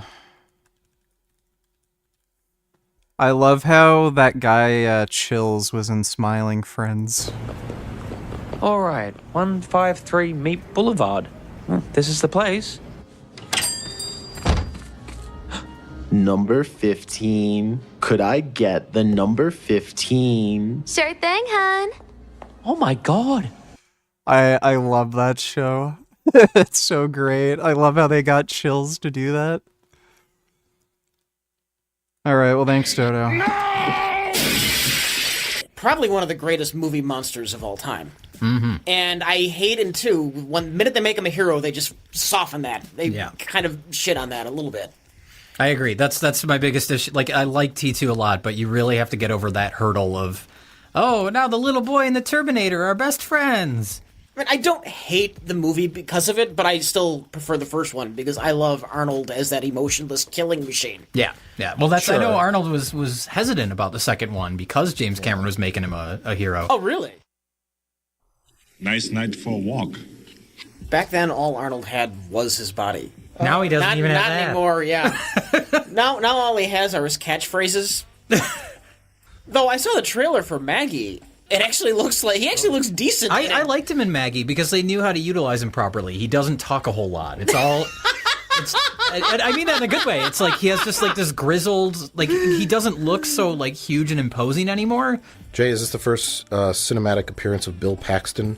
I don't know, actually. I mean, maybe he had a bit role in something else. What is he has a tire tread. But is it a tattoo, or did he draw that on that morning? I think the implication is that it's supposed to be a tattoo. Okay. Or he got ran over by a car on his face. Just right before filming, it was a coincidence. And you're like, James Cameron's like, that works. Originally supposed to be shot in Toronto. Oh, really? But ironically, they had a hard time getting permission and permits and stuff to film that. Oh, that's funny. Now everything's shot in Toronto. Now it's reversed. Here's Michael Biehn, star of such hit films as The Terminator. And Aliens. He's in Aliens. He's a good actor. He didn't really get a lot of attention after these couple of movies, but I've always liked Michael Biehn. Wait, shut up. Dick Miller's It's Dick on Miller. the It's screen. Dick Miller. No, I clean forgot he was in this. Oh, Dick Miller's the he doesn't best. last for very long. No, he's just in this one scene, as he is in many B movies. A little tractor filled with gremlins runs him over. Him looking in the phone book here.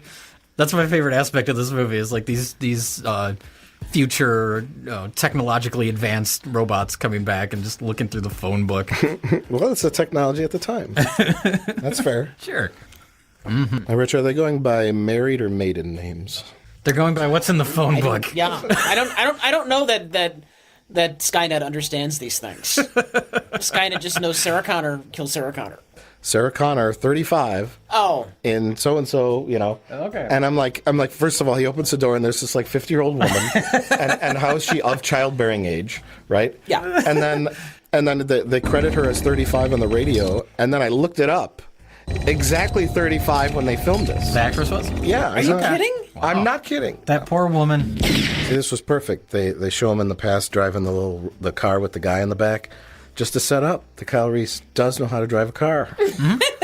Even though he's a post-apocalypse baby, right? That's a good point. Now here is this Paul Winfield, Captain Terrell from Star Trek II, The Wrath of Khan? Yeah. Oh, yeah. That's right. The man who commits suicide with a phaser. So great. And, of course, Lance Henriksen. And Lance Henriksen, yeah. Was Linda Hamilton basically an unknown at this time? I'm guessing she was, right? This was probably before, like, Beauty and the Beast and... Oh, yeah, this is Yeah, this was before Beauty and the Beast. Yeah. Okay. That was like 87, I want to say. Yeah. Okay. I don't like Linda Hamilton. Why not? She's boring. Even in Terminator 2? Yeah, I mean, I like a lot of what Energy she did with Terminator 2. It was her idea to essentially make the character crazy. Like, if you had this knowledge of the future and what was to come, like, you'd go a little nuts. So I really like her in that movie. But yeah, anything else I've seen her in, not very memorable. Maybe that's why she's kind of fallen off. You don't see her in much anymore. Well, James Cameron made sure of that. Was it his influence that blacklisted her from Hollywood? Possibly, yeah. You know, Sigourney Weaver is a massive anti-gun cuck pussy, and she didn't want to do the movie Aliens, the sequel to Alien, because James Cameron wanted it to be an action movie with tons of guns. And the reason she agreed to do the movie was because he offered her like $2 million or something for it, which at the time would have made her the highest grossing female actress in Hollywood. So she agreed to do it because she was getting fucking paid for it. I think she only made like $80,000 for Alien, and then she was offered, it was something like 1 or 1.2 million, something like that for Aliens. And then for Alien 3, because James Cameron wasn't directing it, the reason why there were like Alien 3 suck cock is partly because of Sigourney Weaver. She didn't want to do a movie with guns. So they tried to write a script for Sigourney Weaver where there would be no guns in the movie because she's a dumb bitch. Because guns are evil. Why would anybody ever want a gun? Guns are bad. Guns kill people. I'm gay and retarded. They have some kind of falling out? Well, they were married. Oh! Oh, you didn't even know that? I don't pay attention to their fucking personal lives. I don't give a shit. I don't know how many times James Cameron's been married, but he married the lady in I think he's currently married to the lady in Titanic. The old lady? The old lady? Hey, here we go. No, Rose's granddaughter. Look at, they're smoking. They're smoking indoors in a police station. Now she's what? She's eating pizza all by herself? What's happening? Can we talk about Arnold? And originally James Cameron wanted Lance Henriksen. Yeah, because the original concept was Lance Henriksen was just an average-looking man who could slip into the crowds and be a silent killer. Yes. And then they're like, okay, let's have this gigantic Austrian bodybuilder do it. And then they sort of admitted, like, it's a bit of a contradiction. Like, Kyle Reese is in the dance club, and he's like, "Where's this Terminator?" And there's this 40-year-old man who's 6'9", 390 pounds of muscle, and oh, that's not him. But and I bring it up because I'm watching this like scene, and it works better this way because of the fact that it's a bit of a contradiction, and it's almost funny in a way, because here is a robot from the future who's nothing but muscle, and he's here to kill one lady. And he's like arming to the teeth. Do you really need an Uzi 9mm? Do you really need 65 guns? You're there to kill a lady. It's comic book logic. Exactly. Yeah. It's not. It doesn't go so far as to be cartoon logic. It's on the border. There's some reality in there. It's in the middle ground. Going Anders when he tells, bro, that has to be the worst egg recipe I've ever seen.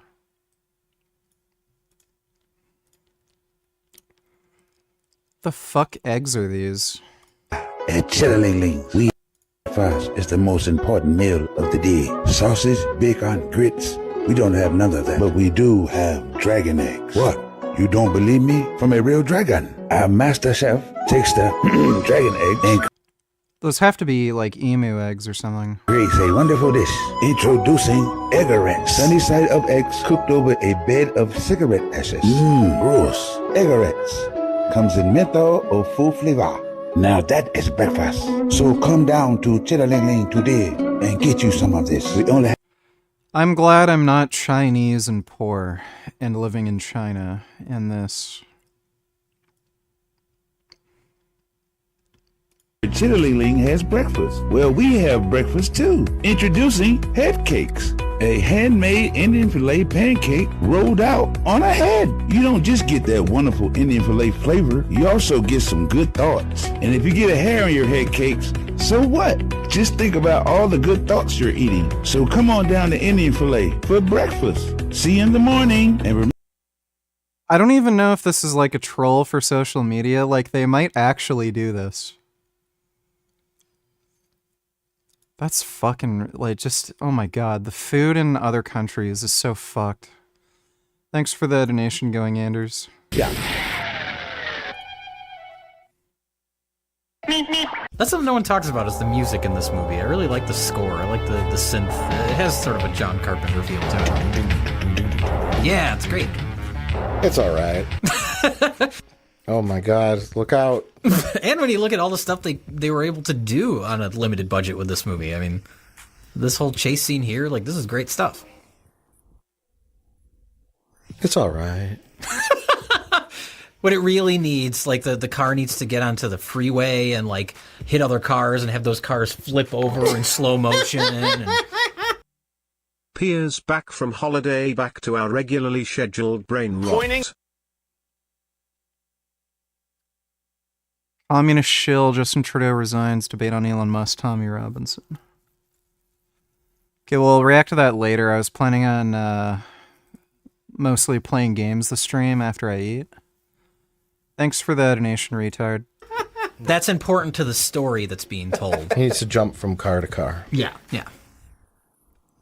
Well, here we are. This is a great scene. This scene creeped me out as a kid. As well it should. Yeah, this is great stuff. It's Stan Winston, right? Oh, yeah. I know he did the second movie. I couldn't remember if he did the first one or not. Nope. This is all Stan Winston. Rest in peace, Stan Winston. Yeah. Although he's not needed anymore, because we got computers. That's true.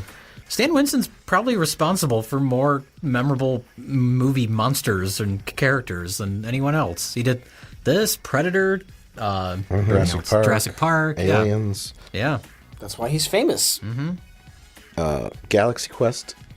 Did he do Galaxy Quest? Those fucking monsters in Galaxy Quest are awesome. There's the leather jacket we all know and love. Yes, yeah. Now this is, of course, the famous I'll be back scene. Everyone talks about this scene and everyone remembers it, but no one gives credit to the desk clerk. He had to tell someone he was going to be back. Right, and everyone remembers this, but no one remembers him. Yeah. So I looked him up. His name is Bruce Kerner. This was his only film role. Really? Negative. Bruce Kerner starred alongside William Shatner in the 1961 movie The Explosive Generation. Go on. Then what? Although information from various sources differ, it is most likely he played the character Stephen. Stephen, what worries you the most right now? Me? Yes, you. Well, I got this theme I got to hand in to my English teacher, and you haven't done? He's also credited. Well, he does get killed, so. Yeah, right. I'm sure that was. They accidentally. Christopher Hatch until ours reactums. Now, how long have you had these pains, Mr. Barber? No, that's Babar.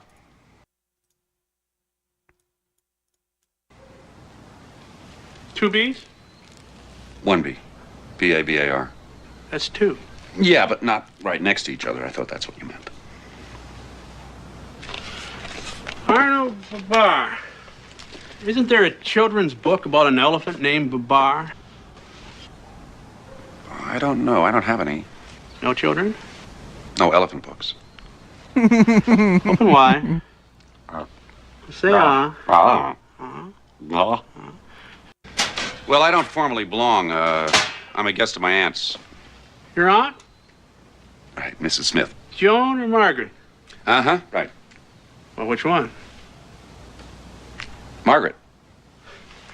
Funny old bird. Yeah. You know, it's a shame about Ed. Oh, it was. Yeah, it was really a shame. To go so suddenly like that. Got to be in some kind of perfect shape to get that sort of a... I don't need to. We don't want to do that. Say, you know, my kidneys feel a lot better in this position. Maybe it's just that I'm not doing any calisthenics. You know, if I did some sit-ups in the morning or bent over like this, I'd probably feel 100% better. Moon rip. You have cancer in the family. I don't find any... Okay, thanks for the donation. He drove the car through the windows. It's like an unrelated accident. Yeah. But apparently he went on to be a producer on such hit TV shows as Moesha, The Parkers, and A Different World. Oh, I remember A Different World. Unless that was a different Bruce Kerner and someone accidentally listed them all under the same Bruce Kerner. That does happen on IMDb sometimes. So we don't know. But I would like to think that this man went on to produce episodes of Moesha, though. It's possible. He really looks like the guy who went on to produce episodes of Moesha and A Different World. Now, remember this, Rich? In films, when people would get shot with guns and there would be squib explosions on their chest. Yeah. Do you remember that? I remember that. It was a great time. The 80s were amazing for movies. It's when they were still R-rated. Now, I do gotta say, this is a great sequence, the shootout at the police station. There was a very, very, very similar police station shootout in Maniac Cop 2 with Robert Z'Dar. And I think that shootout is actually much more awesome than this one. Okay. So Wow. that's a bold statement, but I stand by it. You hear that, James shootout Cameron? is great. Oh, no. Someone turned on the smoke. I gotta take a look at that movie. Maniac Cop with Robert Z'Dar. Oh, it's on Amazon Prime. Sweet. Machine. That's fair, though. That's smoke from all the muzzle explosions, right? How did "I'll be back" become such a catchphrase? I'll be back. Which movies didn't he say it in? Do we know? I'll be right back. Oh, he said it in other movies as like a joke? I'll be back? He didn't say Do you it not know in, this? He says it in everything. He didn't say it in Hercules in New York. Kindergarten Cop? He probably says it in Kindergarten Probably Cop. does. I know he says it in The Running Man. I'll be back. The Running Man's awesome. He probably says it like 20 times in the Expendables movies. I'm sure they milked the shit out of that. Oh no, Expendables 2. They swap the catchphrases. Bruce Willis says, "I'll be back," and then Arnold goes, "Yippee-ki-yay," or something stupid like that. Those movies are fucking garbage.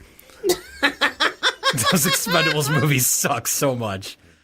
They never really consider, though, the butterfly effect at all. They got to. You know, that's something I wanted to mention, is the Terminators have no regard for that, because they're just constantly killing everybody. Yeah, John Connor is the guy who grows up to be the leader of humanity, but what if one of those police officers taught him some really important lessons that help him become that man?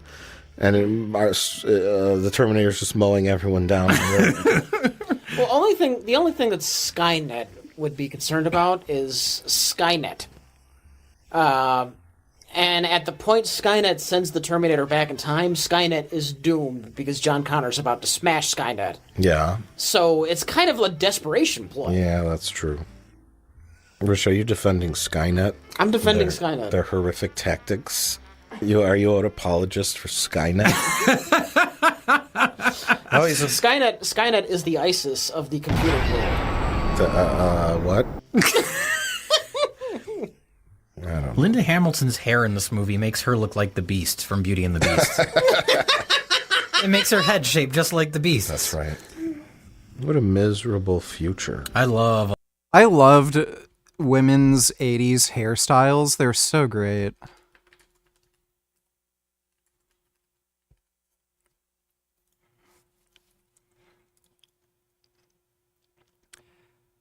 Yeah, I love this shit.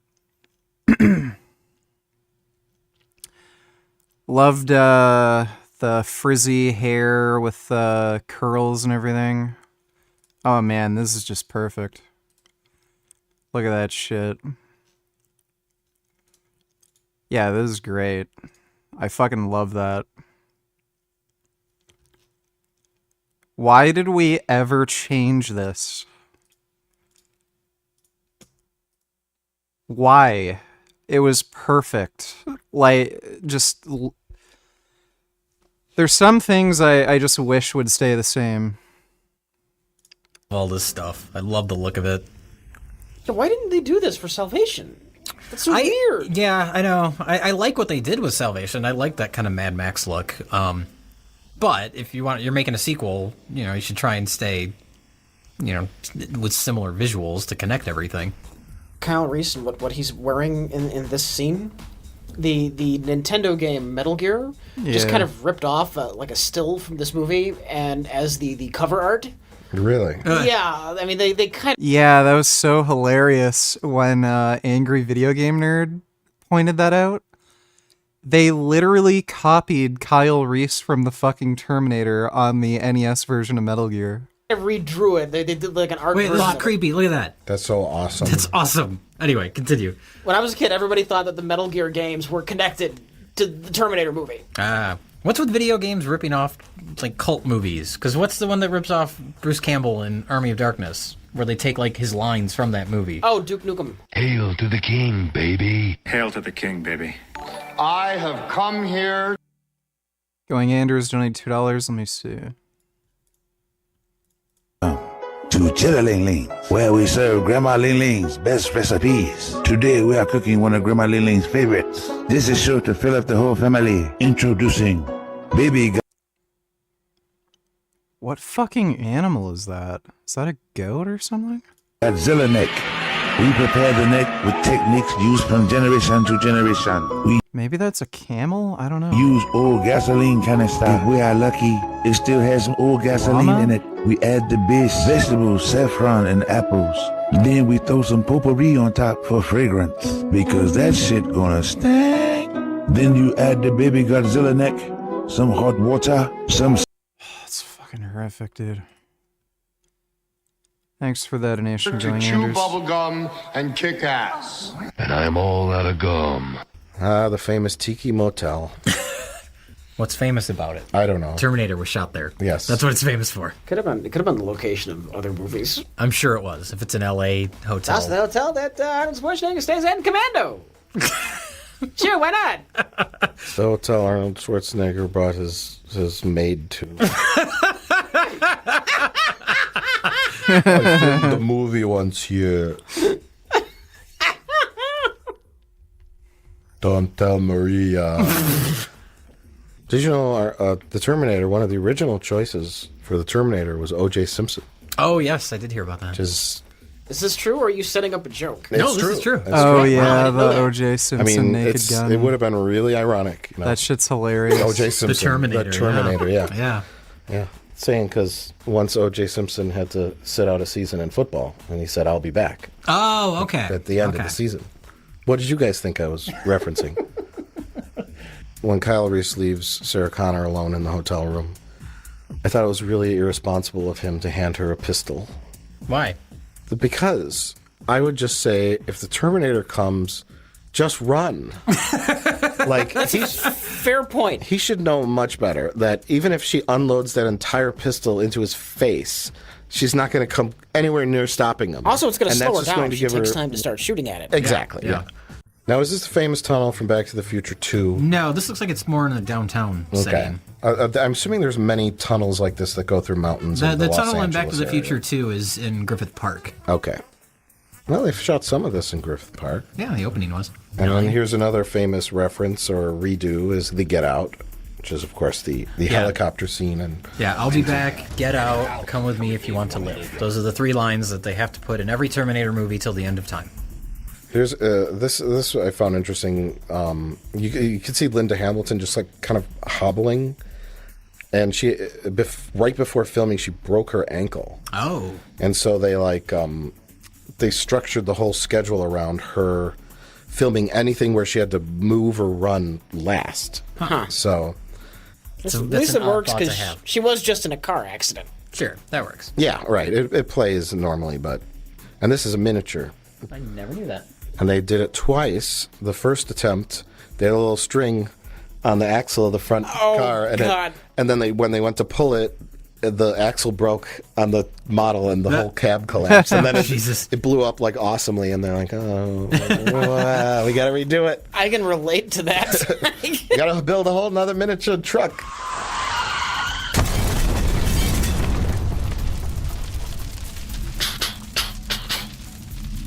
Now this is, if you're making a low budget B movie, action movie, you have to have a guy on fire at some point. Yes. You have to. It's a staple.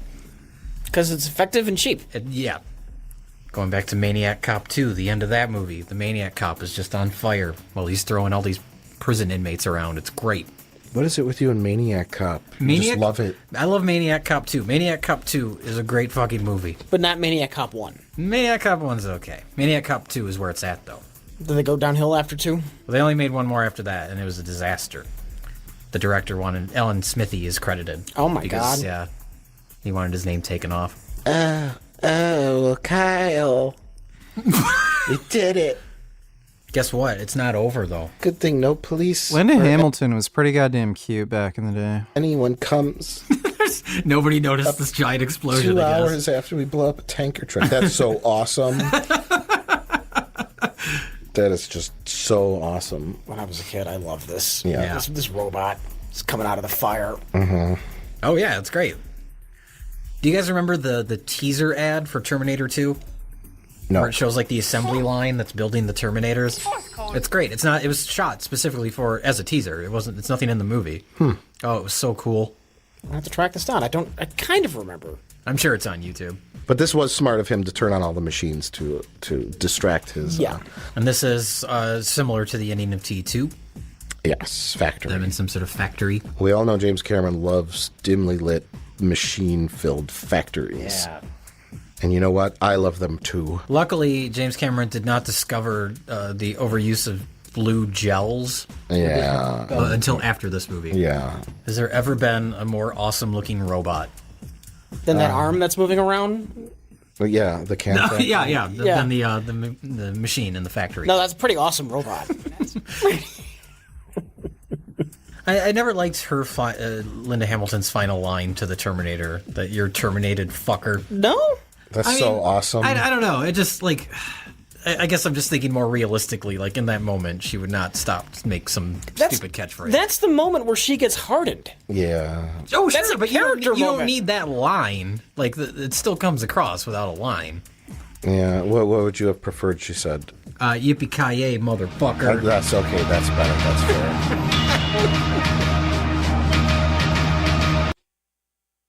Okay, I'm gonna go take a piss, and then we'll play some games. I'll be right back.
All right.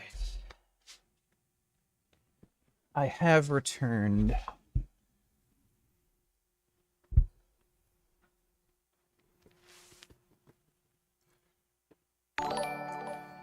You don't need $2. Speaking of Terminator.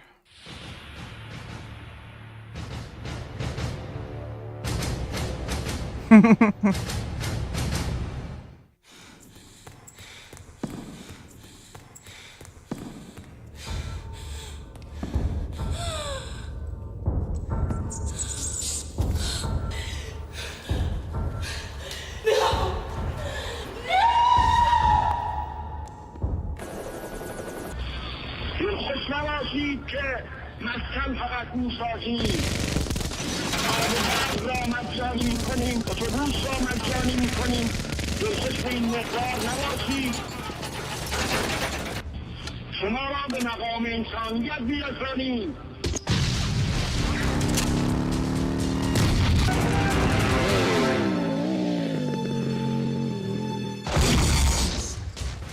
اهل جهنم از تعفن بعض روحانیین در عذاب هست و دنیا هم از تعفن بعضی از اینها در عذاب. Well, good riddance. Thanks for the donation, B.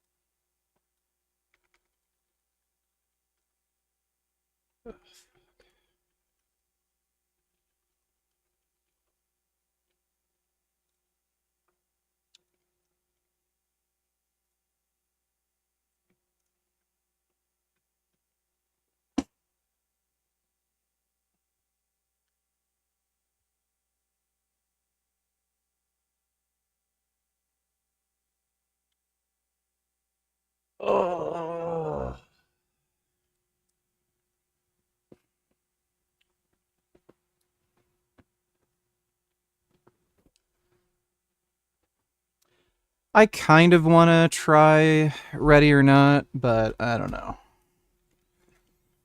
Looks like it might be good.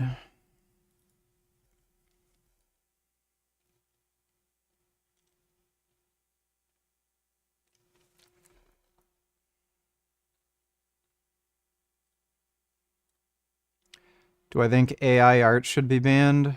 No.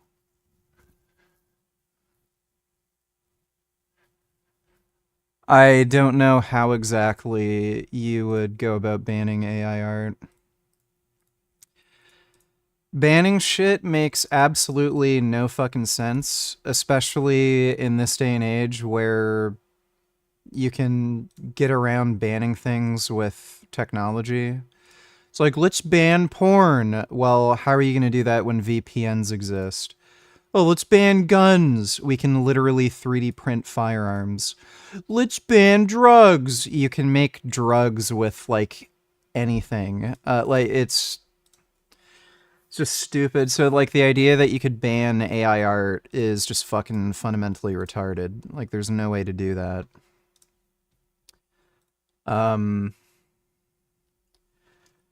Now, if a union wanted to argue with their employer that, you know, they want to forbid their employer from using AI art, that's one thing. So if there was like some video game developers union that wanted to create some sort of contract with their employer, like Electronic Arts, where they're forbidden from using AI, that's one thing, but as far as, like, you know, federal legislation or something banning AI art, it's fucking retarded.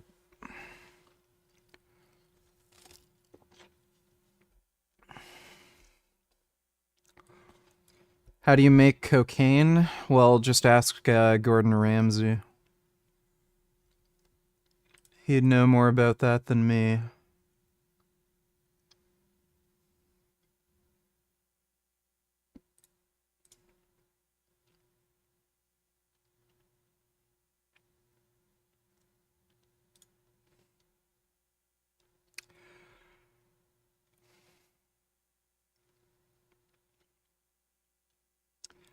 One long stream or 2 streams? Probably 2 streams. Probably. Just waiting for the stupid patch for Call of Duty to download so I don't have to do it later.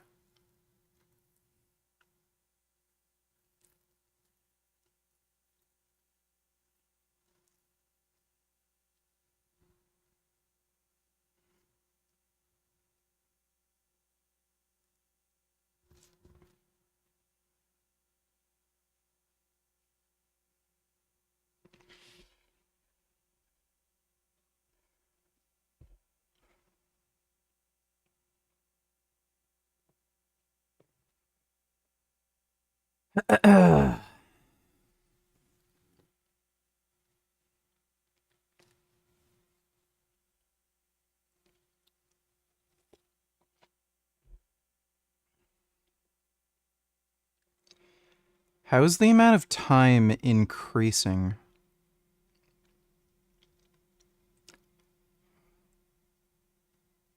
That's stupid.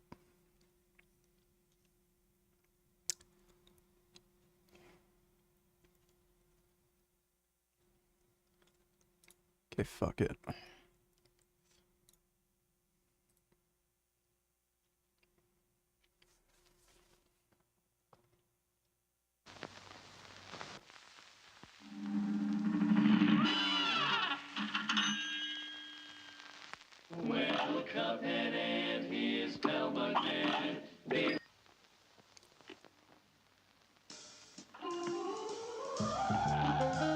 Yeah, I wasn't able to beat this one. This was fucking hard.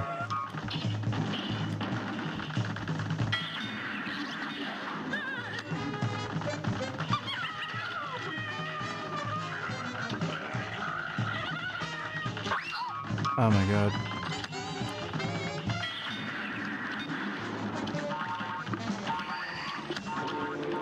Fuck.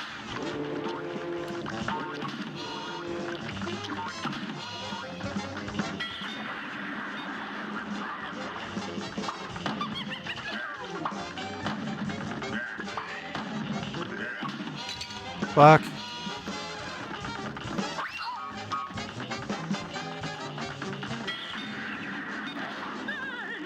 Great. Great. Fucking bitch.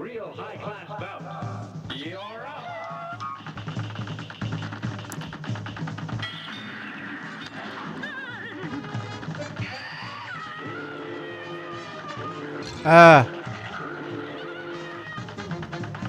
Oh my god.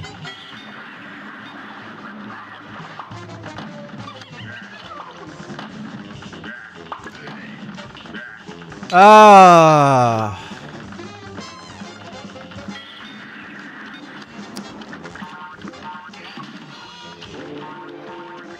Oh, this useless bitch. Oh my god. This match will get red hot. It's on.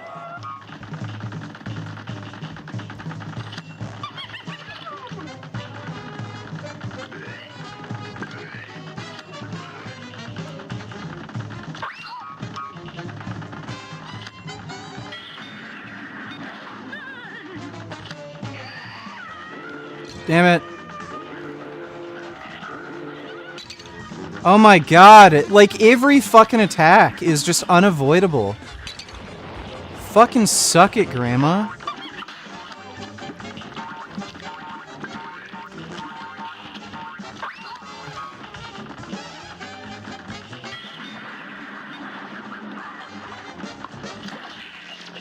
Oh, great.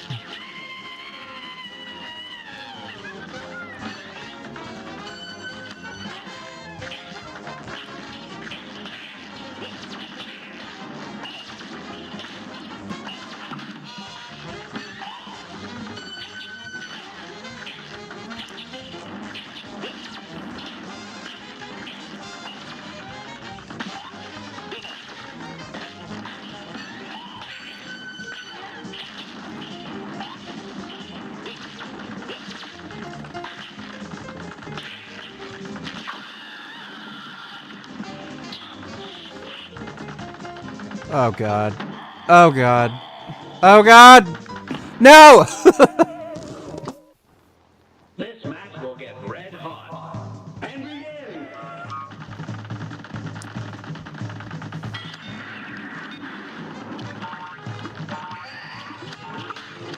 Oh shit. Oh my god, dude.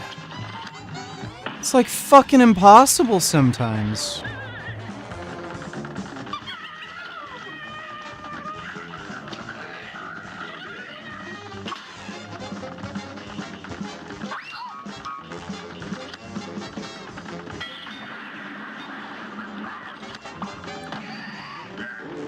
Oh, great.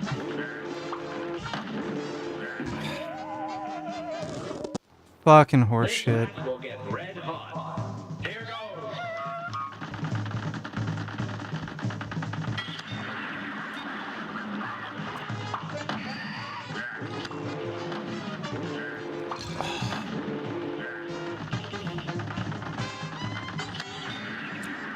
Couldn't give two fucking shits who Tom Holland's dating.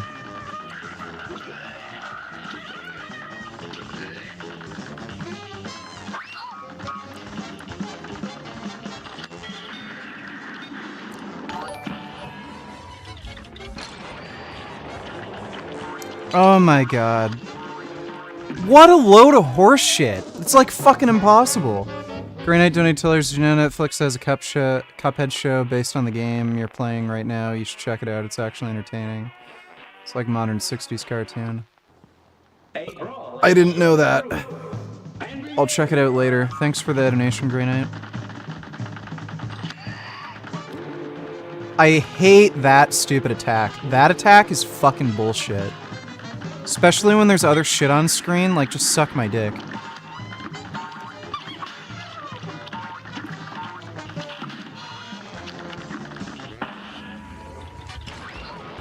Great.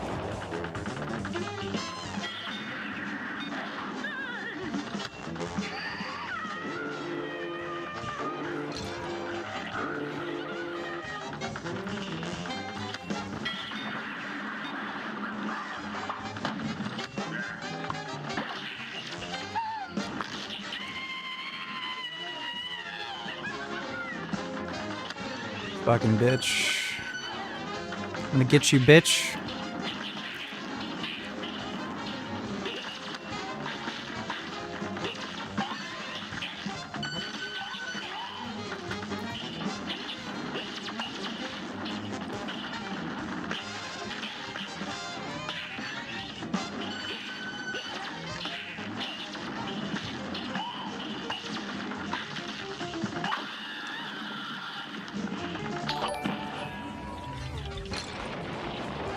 Hey Richard.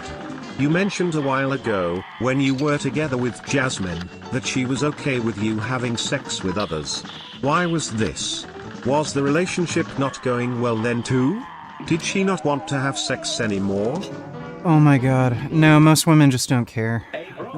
Thanks for the donation, Poop.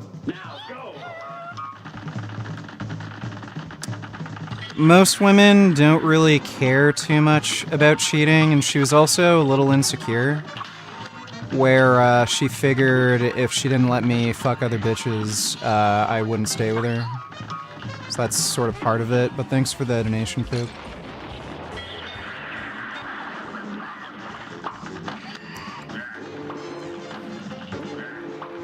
That was fucking horseshit.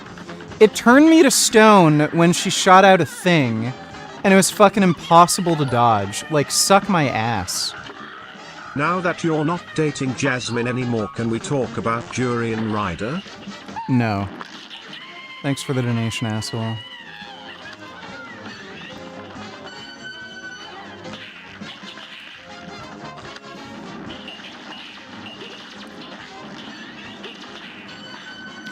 Great! Yeah, there we go! Oh my god, that's so fucking cheap.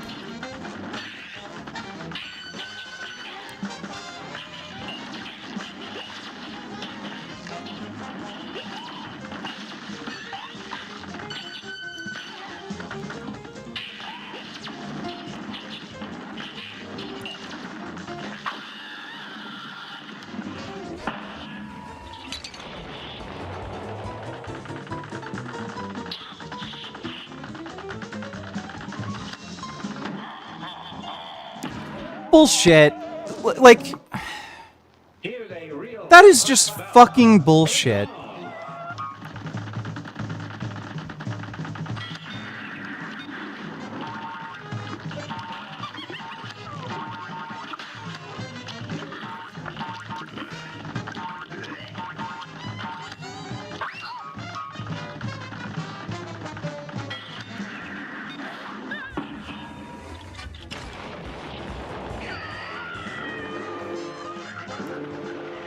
Oh my god. Oh yeah, there we go.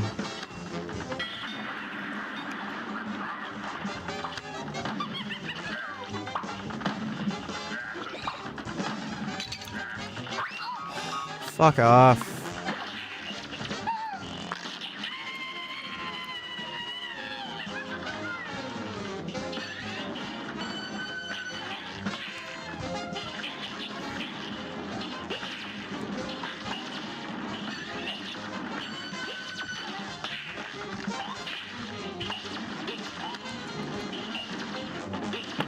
Great.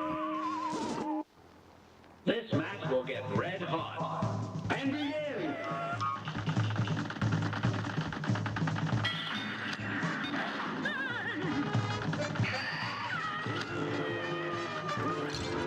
Oh. Fuck right off.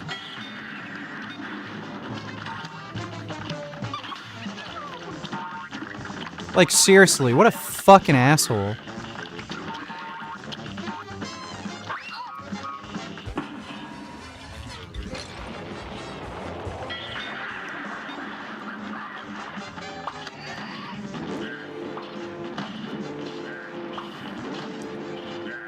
Great, oh my god. Fucking terrific. Well, we're screwed.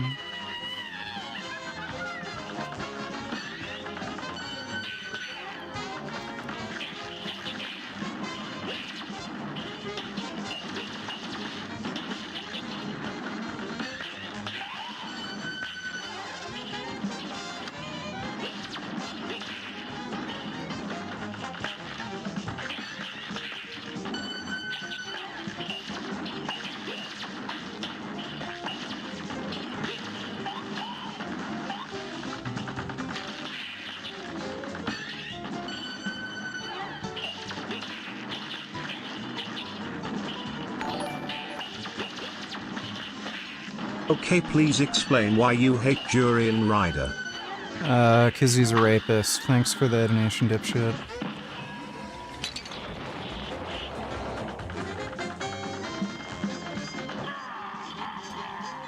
Oh my god, I can't believe we dodged that.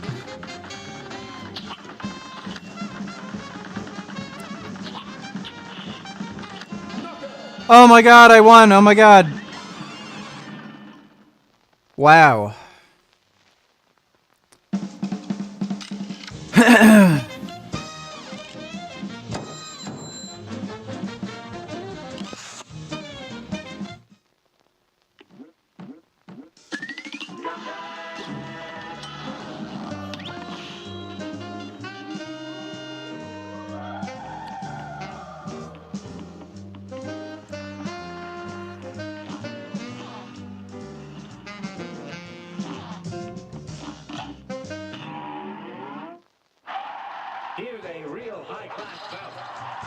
No, I haven't played Ready or Not.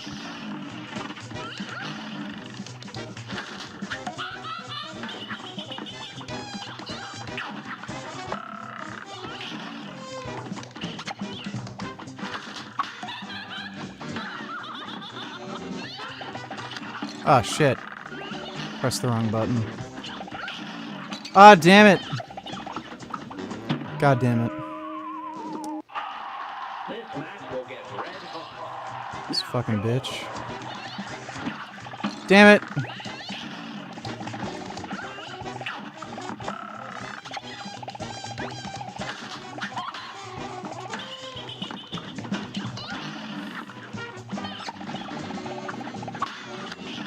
Damn it.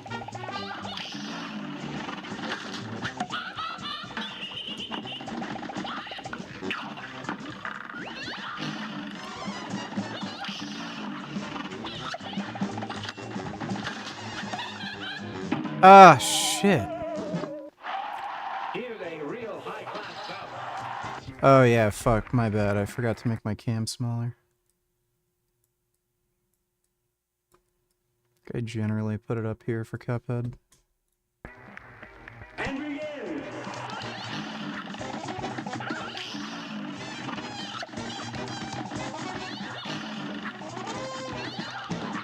Ah, shit.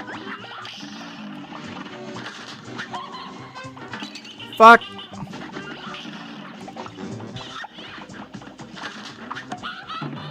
Oh my god. That's bad.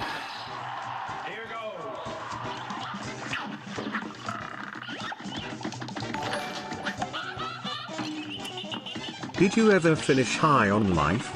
That game looked fun. High on Life. No. Wasn't very good. Yeah, High on Life was not a Isn't particularly it obvious good game. that you and Jasmine wouldn't work out when you made a video 9 years ago about how she left you for a few days and started talking to other guys, namely Harley Johnstone? It was Okay, doomed from the that's start. great.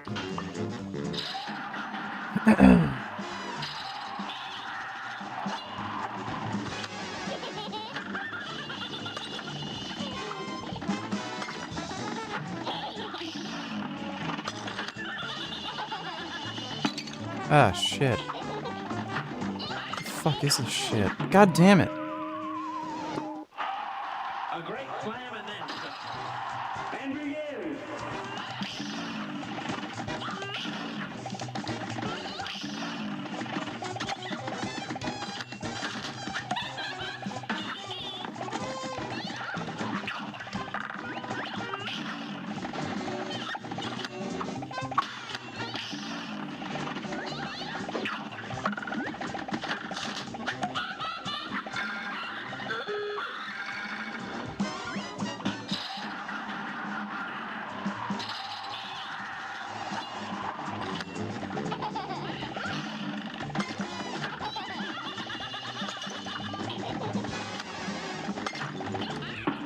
No, damn it.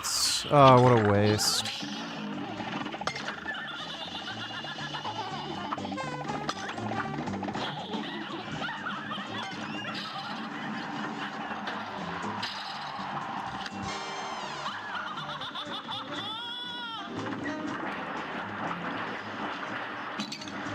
I have...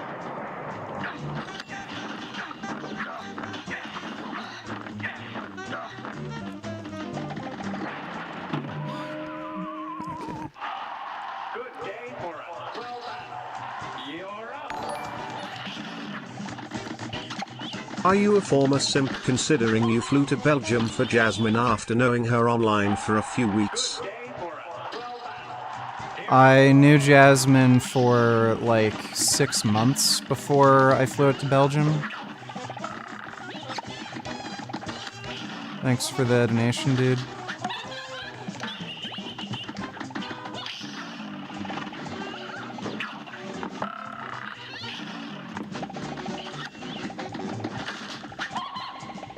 Damn it! Ah!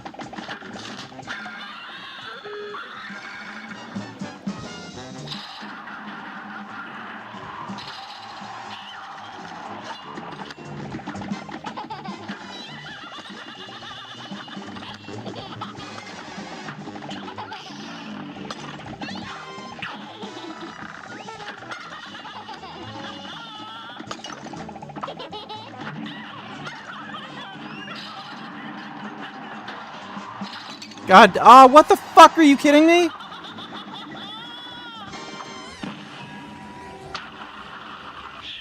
I have no idea if that actually injured her or not.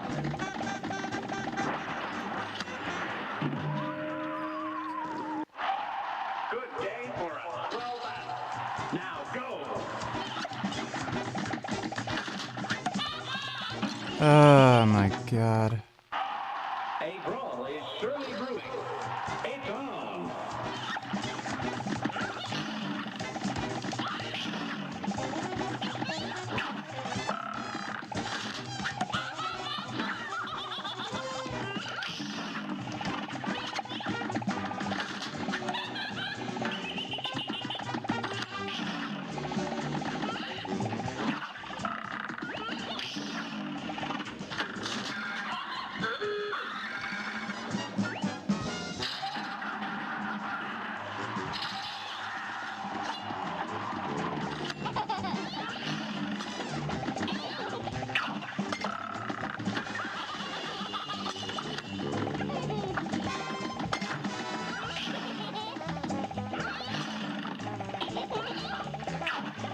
Damn it.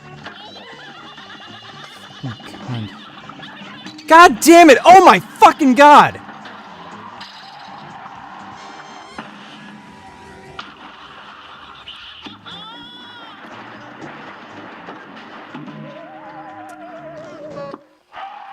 This match will get red hot. Now go!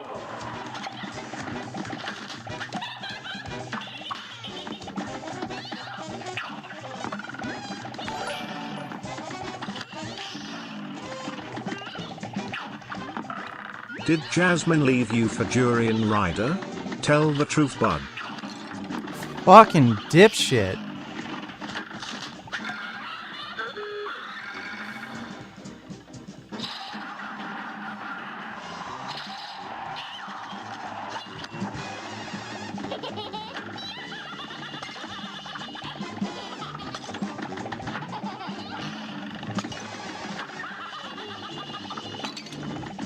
Fuck. This has got to be the lamest fucking boss in Cuphead yet. It's just like you're just fighting a person. It's kind of gay. Oh my god, fuck you.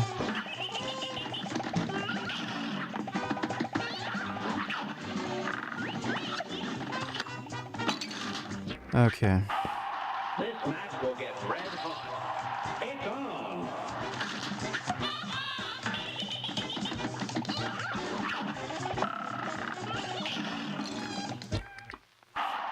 Good day for a slow battle. You're up!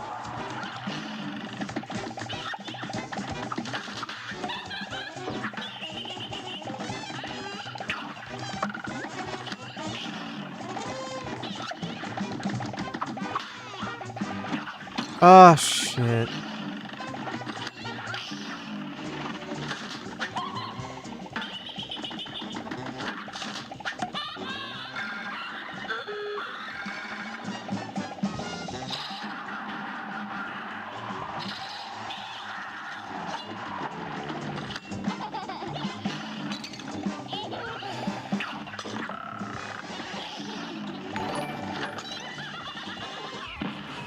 Jurian Ryder, Jurian Ryder, Jurian Ryder, Jurian Ryder, Jurian Ryder, Jurian Ryder, Jurian Ryder.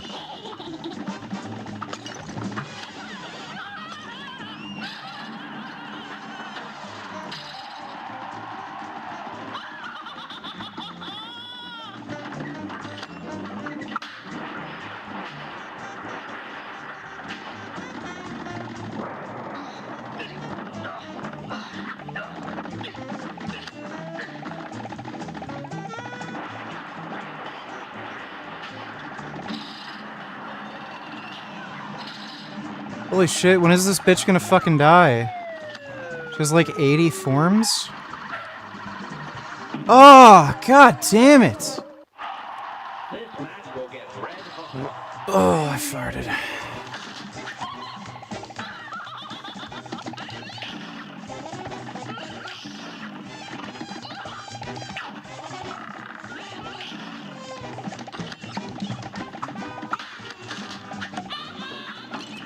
God damn it! This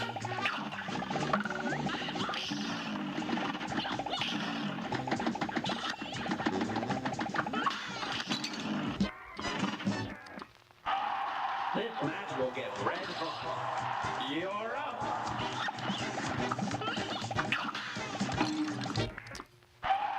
A real high-class bout. You're up!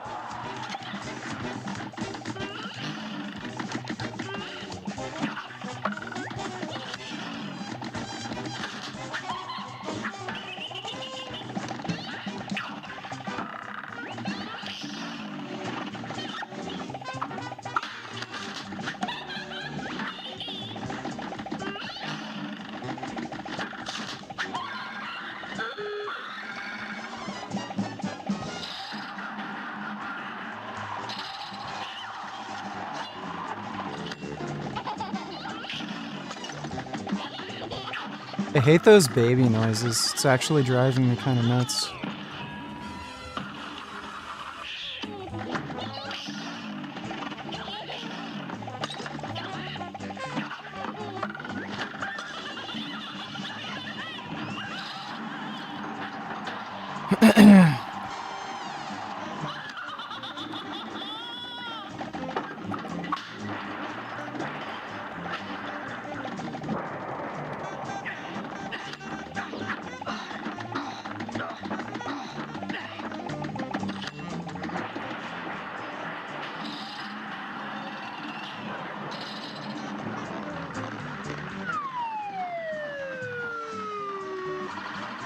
Fuck.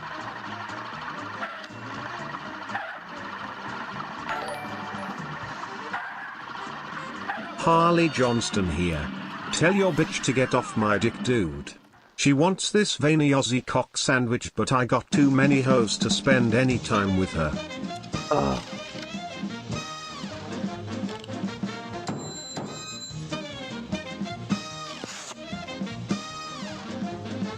Alright, we did it.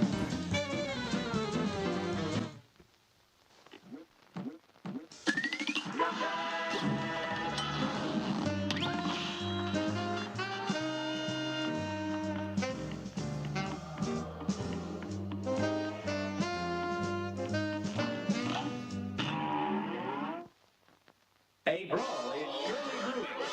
Here goes.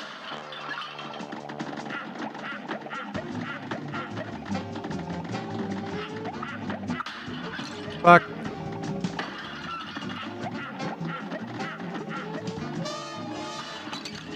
What in the shit?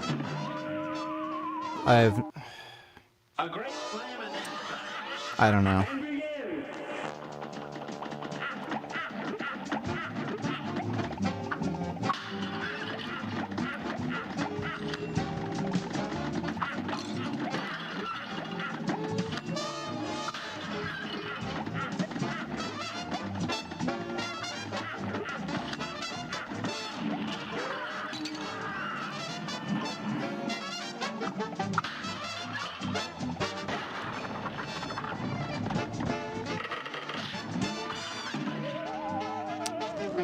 This is confusing.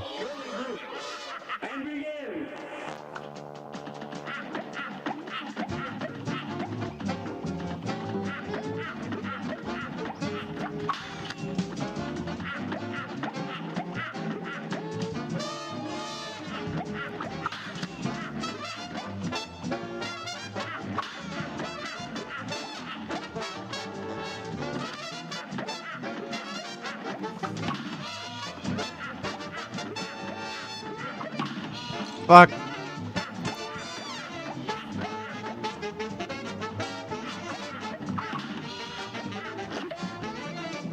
Fuck.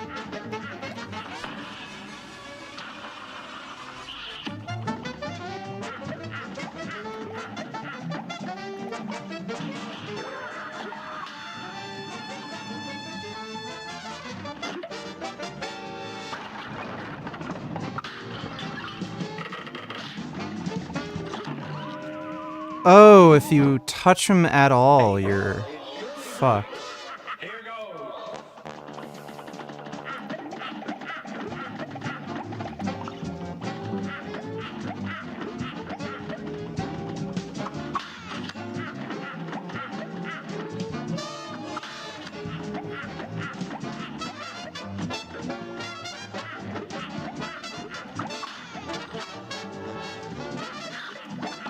Damn it.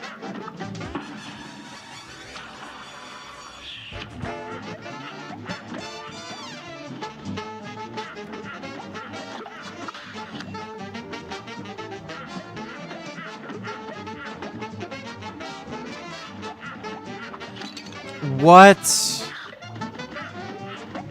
This game's just fucking with me.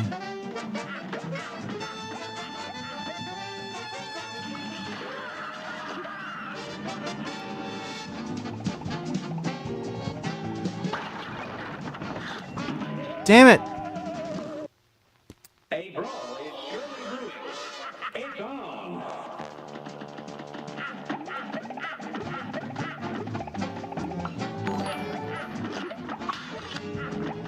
Durian Rider is better than you. Why did Jasmine talk to Harley while you were dating and she broke up with you for a few days after talking to him? What happened? Durian Rider Harley Johnstone Durian Rider Harley Johnstone Durian Rider Duh.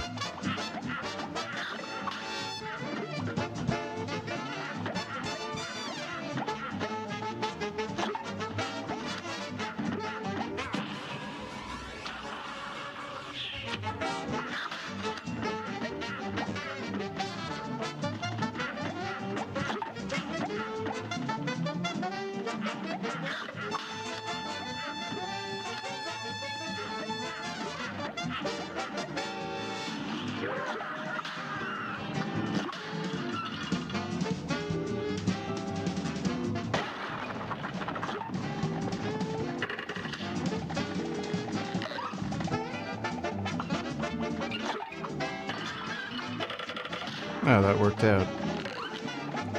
Great.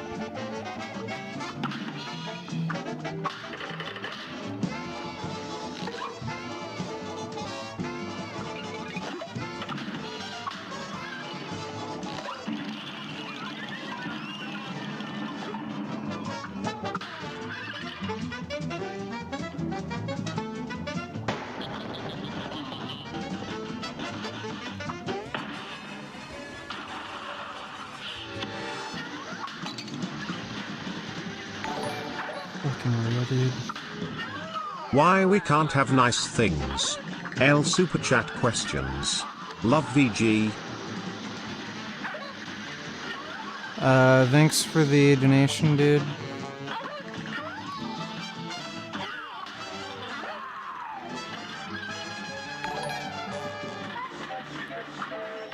Durian Rider Durian Rider Durian Rider Durian Rider Durain Durian Rider Durian Rider Durian Rider Durian Rider Durian Rider Durian Rider Durian Rider Durian Rider Durian Rider Durain Durian Rider Durian Rider Durian Rider Durian Rider Durian Rider Durian.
Shit.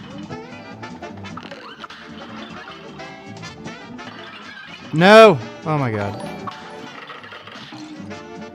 Wow, that is so gay. Can you set a donation goal for follistatin in gene therapy like Brian Johnson got? Are you going to do anything else like him?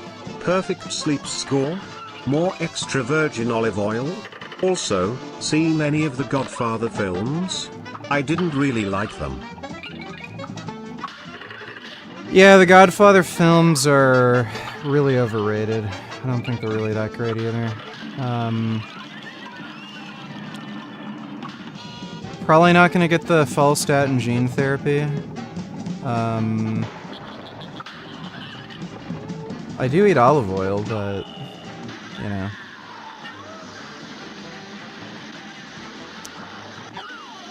Ah, god fucking damn it. Suck my ass. Thanks for the donation, Gummy Gum.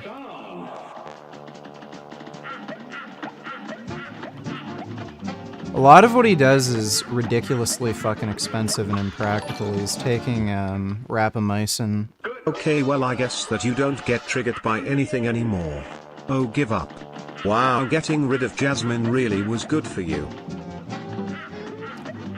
Yeah, thanks for the donation, dude.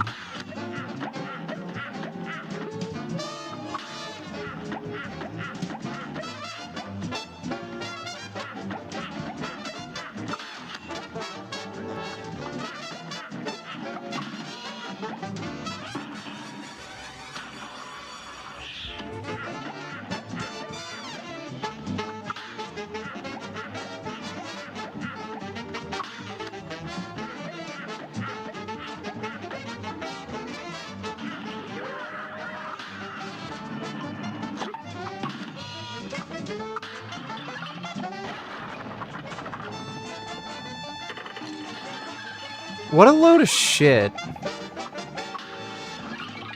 Damn it.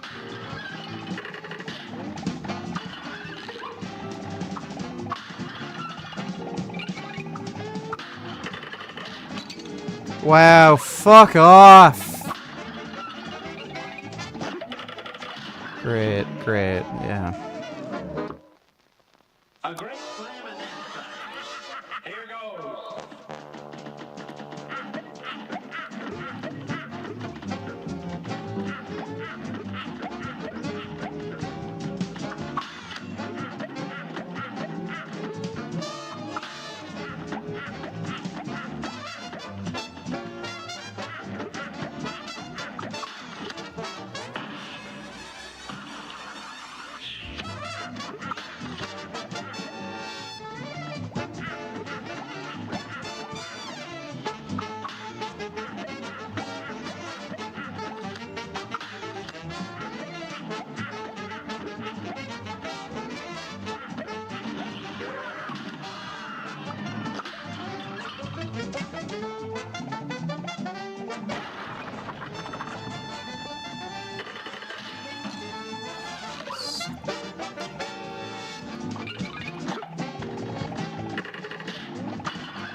How in the fuck are you supposed to... Right, yeah. That is so cheap that if you hit his head, you get hurt.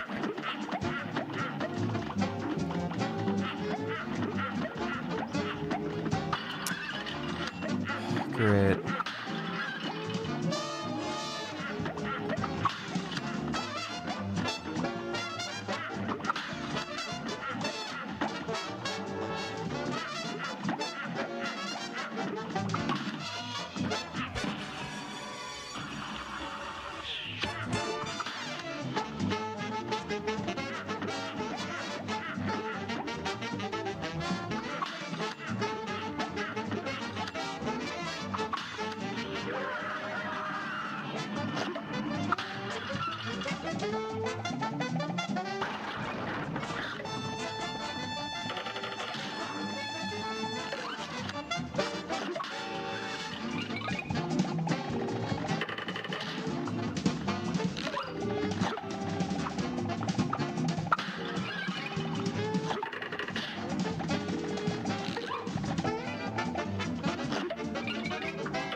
Great.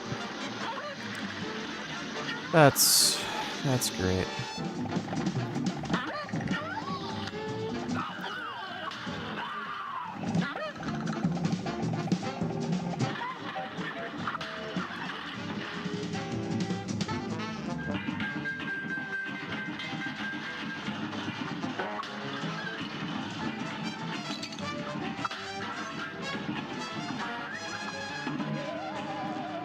I can't even see what the fuck is going on. A great slam and then you're up.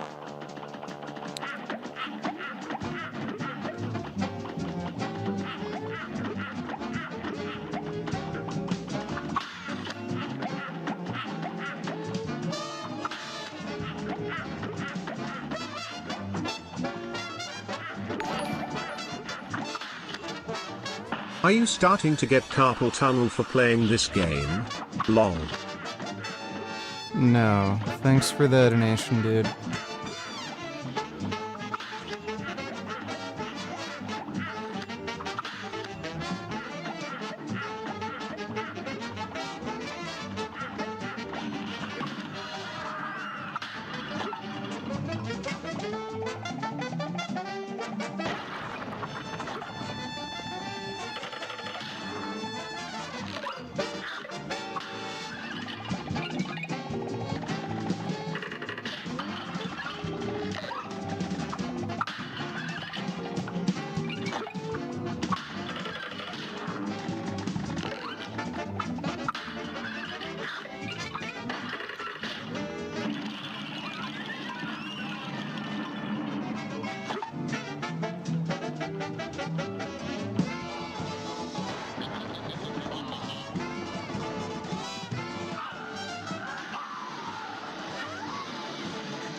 Fuck.